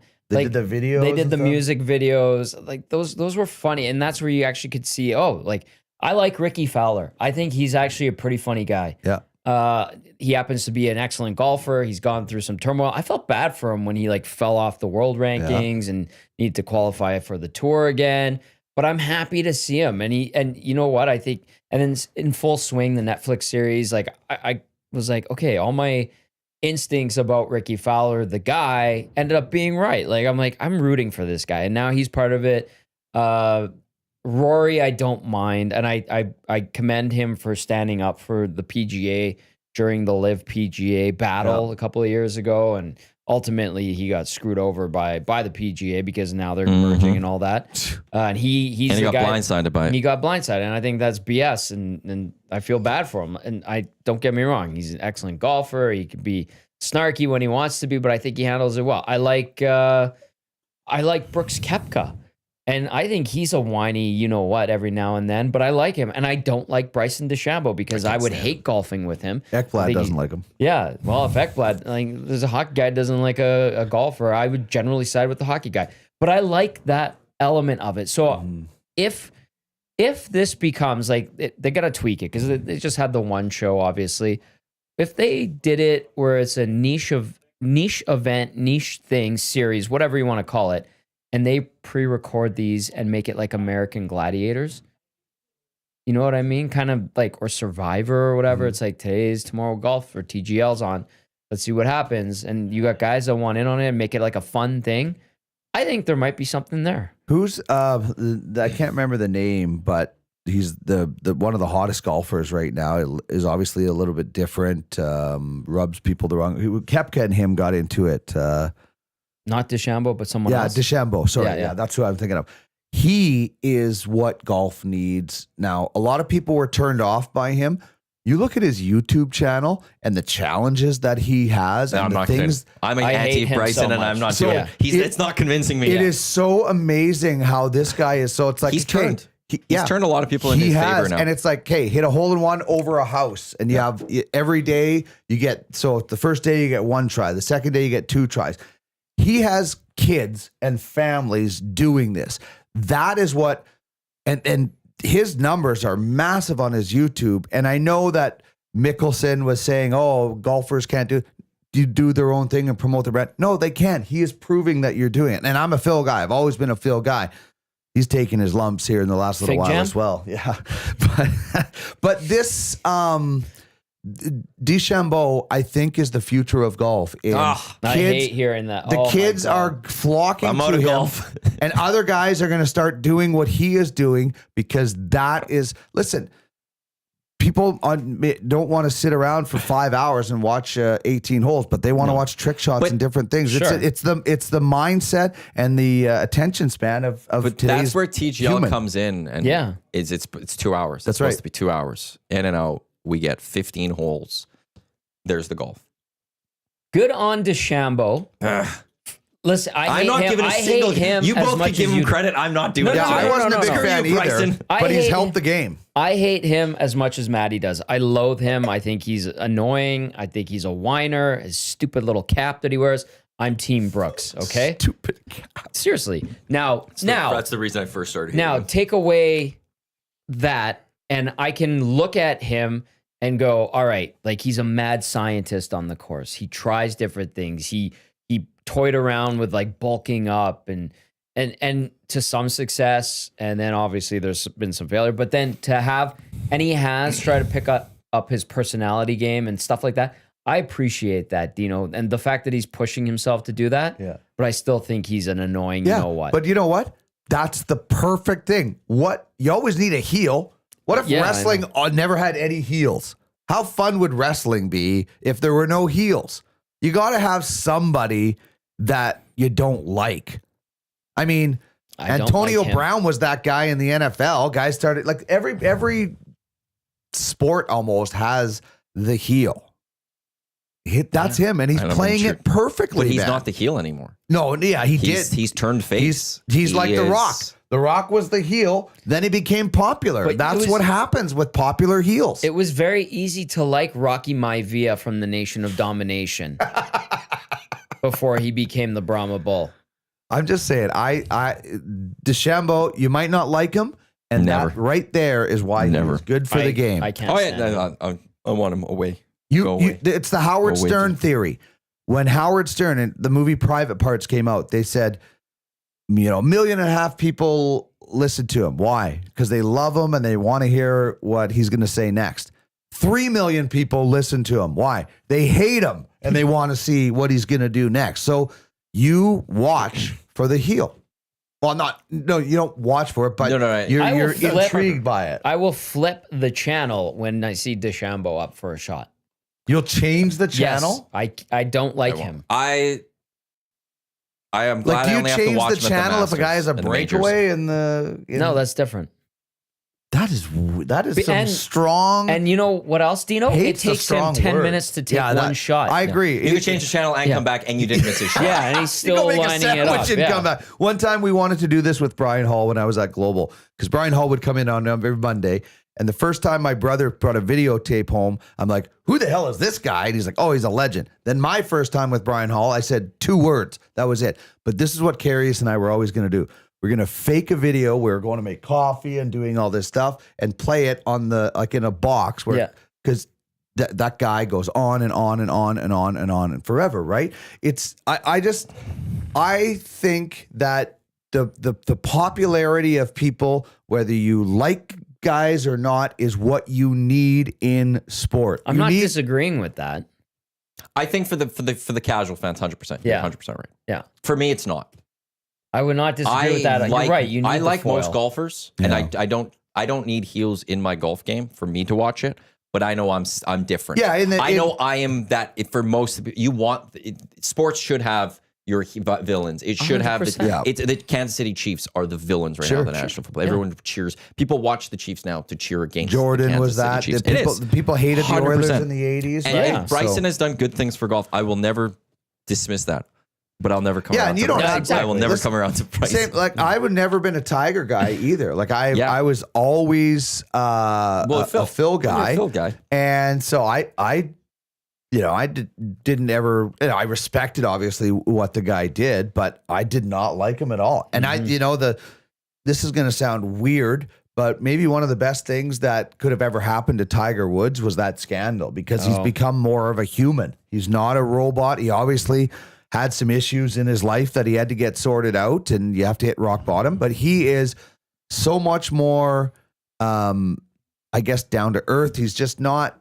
He talks with the guys on the tour now, which he never did before. Actually, I say this. I've always had respect for what he did, but I like him more than I ever did before, when he was just the robot and just wanted to crush people. And that's you get that way.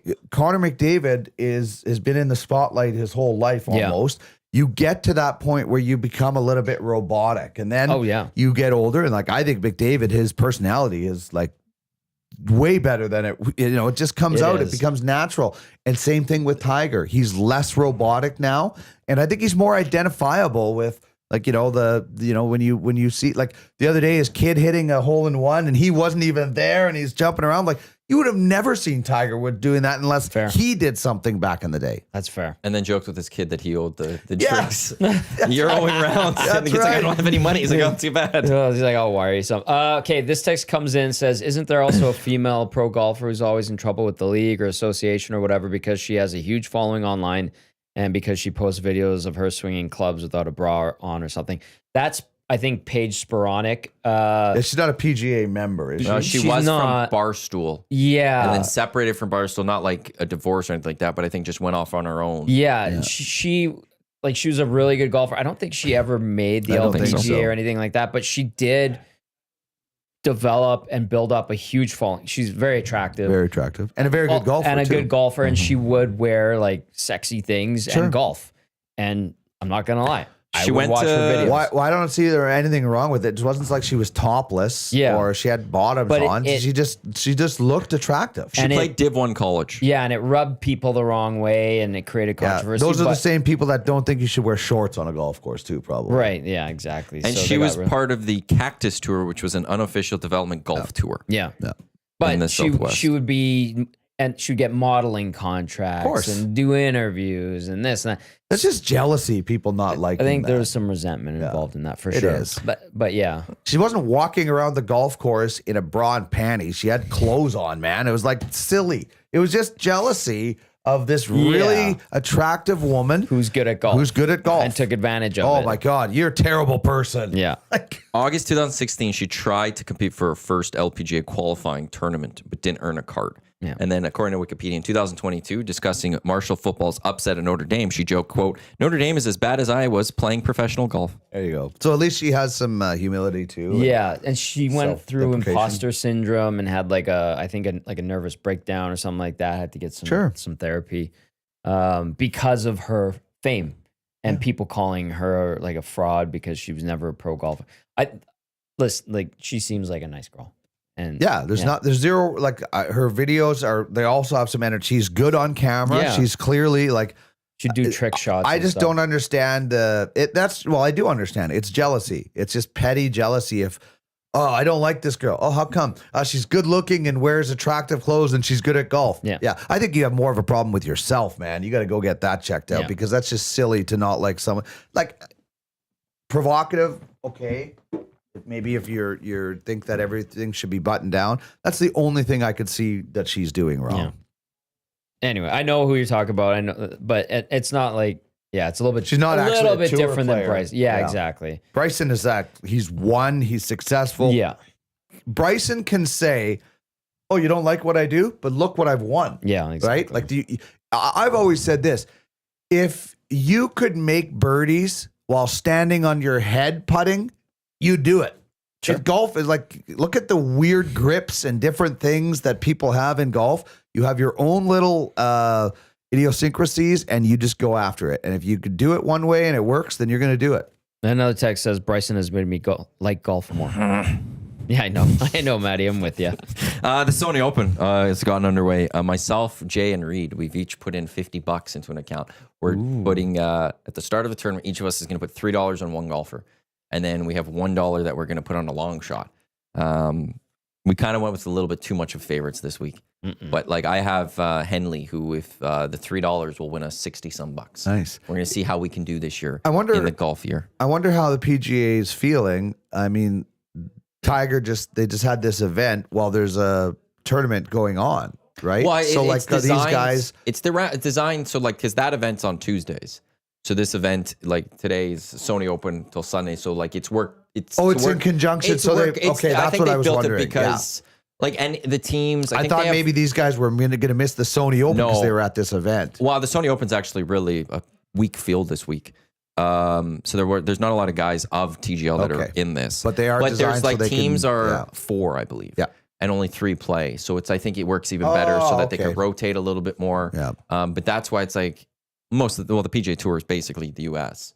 So it works out nicely that they can, even That's if you right, were in yeah. the tournament on the Sunday, you could fly out to Jupiter, play on the Tuesday, and then fly to whatever next tournament that you need to be in or something like that. So The it facilities works are around cool, them. though. The facilities that they're in are cool. Yeah. The stands are right there. It's like Do you not want to go watch? I don't even remember what it's called now, but it's the bars. I think they got them in LA and Texas. The Cosm.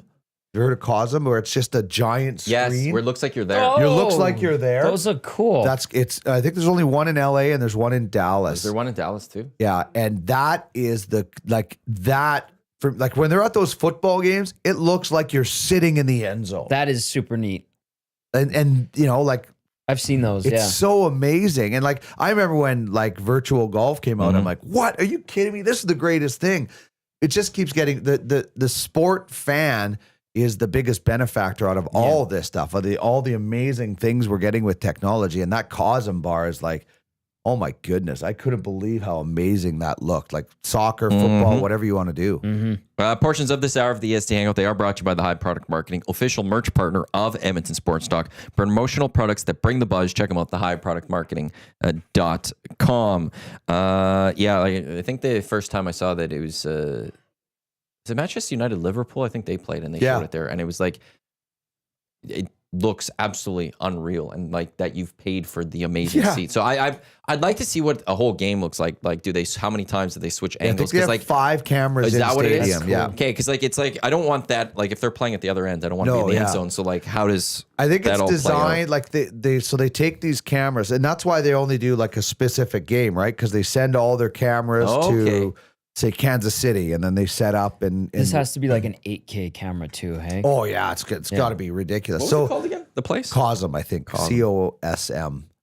So I think it's like always designed to be like, okay, now the next camera is going to be like midfield or something like that, or wherever it is. So it's like gives you a seat, like you're actually at the stadium. It's just wild. Like some of those soccer goals that were going in, it's like, are we like, we're sitting right behind the net right here. Yeah. It'd be like if you were sitting in the first row, which I did once for a Detroit game at Rexall, and watching Lidstrom for 2 periods like that was awesome. It's so much faster, and like sitting in the front row behind the net at a hockey game would be the same thing as this Cosm view in soccer. I'm glad I forgot about that. I'm like, where is this? Like, it looks amazing. It's crazy, and like I don't know how much it costs to go there. Like maybe it's like $40 and then your food or something, because it's cheaper than going to the game. And you get better views than if you were at the game. Yeah. So if you want tonight, they're showing the college football, the Orange Bowl. That would be incredible. Dome reserved is starting at $77. That's not that bad. Well, yeah. I would want to see experience General it. admission, which is first come, first serve standing room area with limited views of the dome, is $22. And there's a level 1, which is first come, first serve. And it's similar, is $11. But if you want the dome's experience, level 1, continue, let me see, is $77. I would do it. I would, because you have to experience it, right? Level 2, club reserved is $149 starting there per ticket. Wow. Oh no, it's going lower actually from there, so you can get even cheaper. And level 3 reserved, sort by price. Yeah, there we go. You can get for $100. See, and like I would want to do the big experience once. Like when we went to Dodger Stadium, one game we sat behind home plate, spent a lot of money, and then the rest of the time we got the cheap seats. Yeah. But to do it once just to see how cool it is, and then be like, okay, I can go to this a different, cheaper option. I just think it's phenomenal, and I want them to have more because I think there's only 2 of them. Yeah, it is Dallas and LA. You're right. 2 tickets, $149 each. So it says fees included, $297. This is the view from the seat that you kind of get. That's pretty good that too. To me looks amazing. And if you wanted that similar seat at the Orange Bowl tonight. Yeah. And then if you think about it, if you go to the Orange Bowl, you got your seat, and then you got to buy food. You go to this place, same thing. You got your seat, and you got food. So it's not that different. It's probably way cheaper than Orange Bowl. Like I'm gonna guess that's like $4 grand. Those tickets. Could you imagine that experience? And it's a Buffalo Bills game, like say it's the final in the playoffs before going into the Super Bowl. And snow. And snow and cold, but you get that view and you're inside, nice and warm. You got beers and food coming at you from a nice waiter or waitress. That is awesome. Instead of sitting in the cold, freezing your balls off at a crappy stadium. I would 100% pay for that. If it's my team, I'd rather be in person. If I'll it's your always team, take but that. like say, but if it's a normal, like anything else, like I'm not. It's so, and you know, to me, it's a great second option. $485 on StubHub is the cheapest ticket. Wow. Geez, to I get thought into it'd the be way Orange Bowl more. tonight. And so this Cosm, how they start, basically it's IMAX. It's sports on an IMAX screen. okay. So that's what they were doing. And they're like, how do we, because if you read up on them, there's a whole bunch of different things that they're kind of into. And there's like, I think there's like 5 different kind of companies within this. It's kind of strange, but it's basically IMAX Sports, which is Amazing. like, how did we not think of this before? Like, this Amazing. IMAX is awesome. We've had IMAX for how long? I know. Yeah. I went to IMAX in high school, so I'm like, I love IMAX. And I like going to see it. How did it take us like over 30 years to think, let's do that? And then as they expand, maybe they'll have like, because I think the LA one shows a game and then the Texas one shows maybe a different game or something. I'm not sure. They also do other things like, Because they only have so many cameras, so they can only pick like 1 or 2 events, I think. And they literally fly. Okay, they're in Kansas City next week. They're going to fly the crew and the cameras to this, and then they get them set up.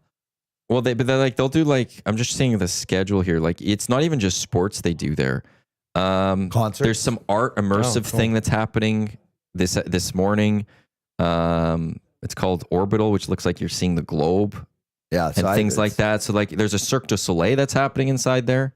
There's NFL weekend that's happening inside there. They're actually going to do the TGL, weirdly enough. That's weird. Watching indoor golf indoors. But I think we're watching it. I'm watching it indoors at my house. Yeah, I guess so. But you're traveling to a place to watch indoor golf. That one is It's meant of for the little LA bit- fan. Yeah, or I like guess the person so, right? living in Yeah. LA.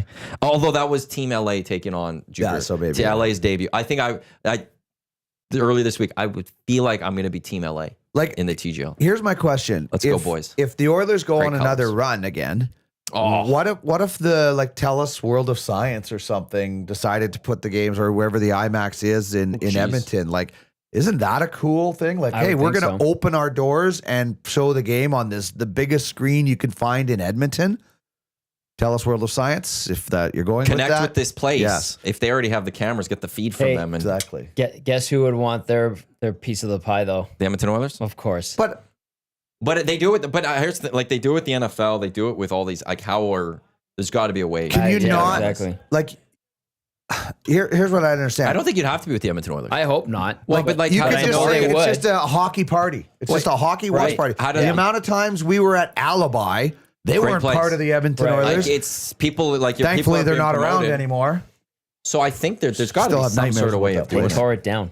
They tore it down. Yeah, It's wasn't good. that Dante's? It was at one Dante's, point? yeah. Like Comrie owned it. Tilted something. Kilt, Tilted one of Kilt. those. Yeah. I remember the first day we went in there for the live shows on location. They were literally still putting stuff like shelves, hammering shelves into the wall. Oh boy. I'm like, this is going to be a disaster. And they did. First game, overtime, they lose the feed. We come back, LA has scored. Oh, Or I think it was LA or something. So, but anyway, you could just say, hey, come watch hockey. You don't have to mention the Yeah. Oilers at all. Everybody knows who you're talking about. It's a playoff game and you're putting it on. Now, you're charging admission, but you're not saying it's the Oilers. You should be able to get around that. I can There's gotta charge be something. admission for you to come into my bar as long as I'm Yeah. not saying But it's you the are Oilers. paying for a different service. Like bars do not pay for regular cable.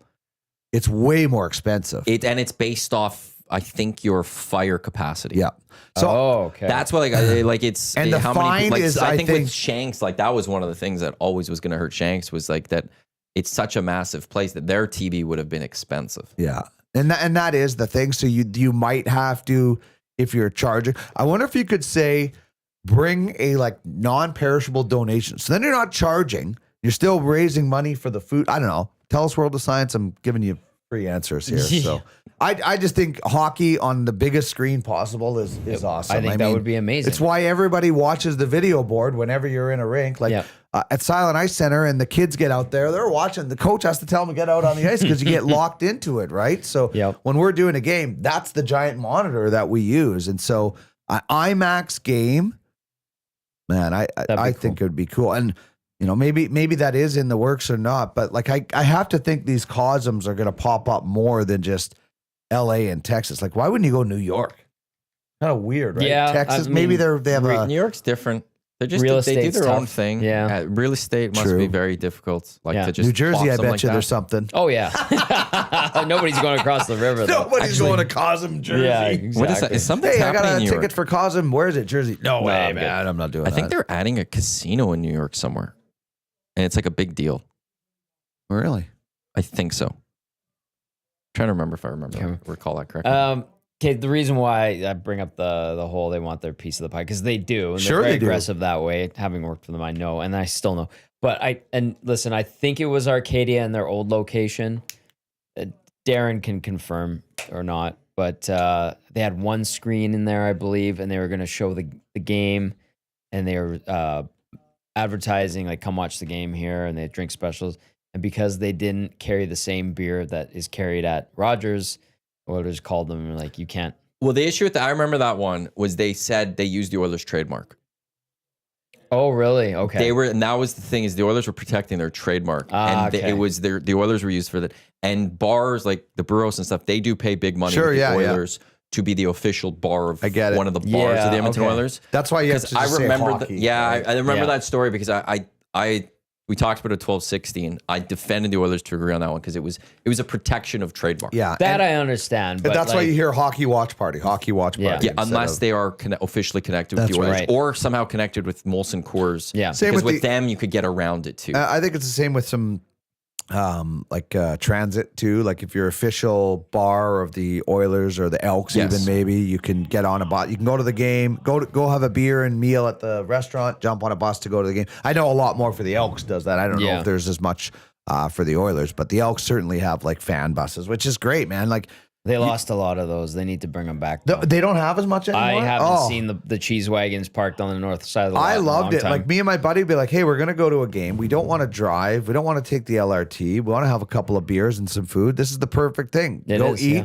get on a bus, go to the game. And if you want to leave early, you can or whatever. Yeah. But maybe that's and that's the thing. The Oilers probably don't need to do that, right? No. There's a need, and every city has it. In Brandon, the Wheat Kings were the top dog.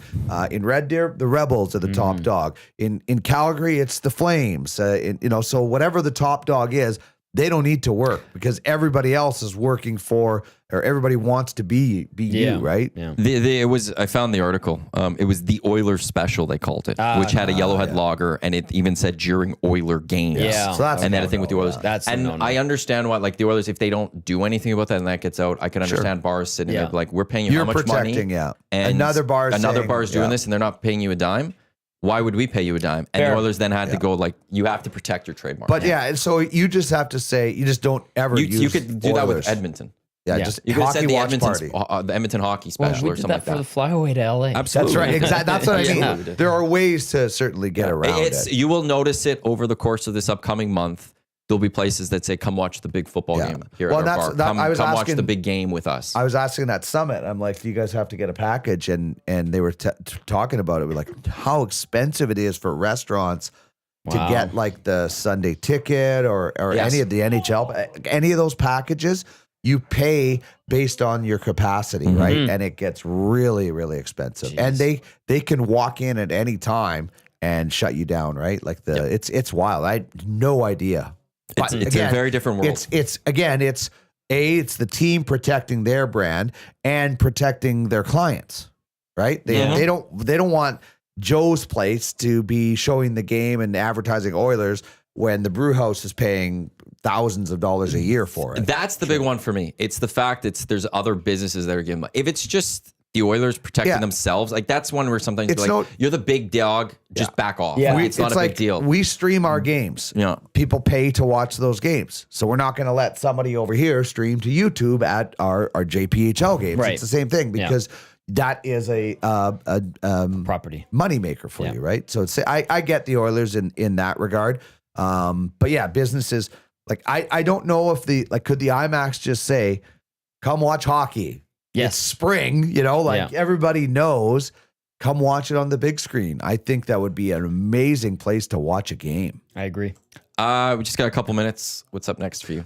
Heading to Cranbrook this weekend, home of Dustin Nielsen. I'll be hanging out with Belsy there. Make sure he gets up for your show. So Thank you. We have that. late starts, so he could have late nights. Although Oh, they play boy. Friday night at 8:30, so we'll see. He better be up and at 'em. Saints have a couple of home games this weekend at Grant Fuhr Arena. They will be moving into a new arena at some point in 2025. And if you haven't yet already, come check out Silent Ice Center, Summit Restaurant. It's south of Edmonton and Nisku. World-class facility, Yes. great restaurant, and some really good hockey. So thanks very much for having me in. I love being on this show. Trish told me before I came to not interrupt so much. So hopefully I didn't interrupt as much. She literally said, Way to go, Trish. don't interrupt. Let them talk. And I was telling Gazzola, I was driving here. I was so into the hot takes, I almost drove to Silent Ice Center. That's I was like on the end day. I'm like, wait a minute, I got to get back. So thanks for having me, and I always love it. Always love having you on. Congrats, Trev, for winning hot takes. And for Cranbrook, same time as Edmonton. So Belsy can't. It's not even like an hour. It is behind or Alberta. They're something, so basically we in can- Alberta Yes. City, right? Yeah. Coming up next, Lock Shop, Dusty, Huss. We've got two guys and a goalie. EST Afternoons, the Reed Wilkins Show. In between the Reed Wilkins Show, sandwiched in there is the GCLD's Ulster pre and post game show. Tommy Hernan, Cass will get you set for Oilers Penguins. They will also have the post game show tonight. Thanks for tuning in to the EST Angle presented by Sentinel Storage on Edmonton Sports Talk, your clear choice for Edmonton sports. On behalf of Dino, Tommy, I'm Matt. Again, thanks for tuning in. Lock Shop coming up in just a few minutes. Don't go anywhere. Let's go. There you go, right in front of the camera. First time guest, long time listener, fan of the original draft commissioner. Welcome to the EST Hangout presented by White Claw Hard Seltzer. The difference is clear. Matt Iwanyk, Tom Zola with here. Joining us today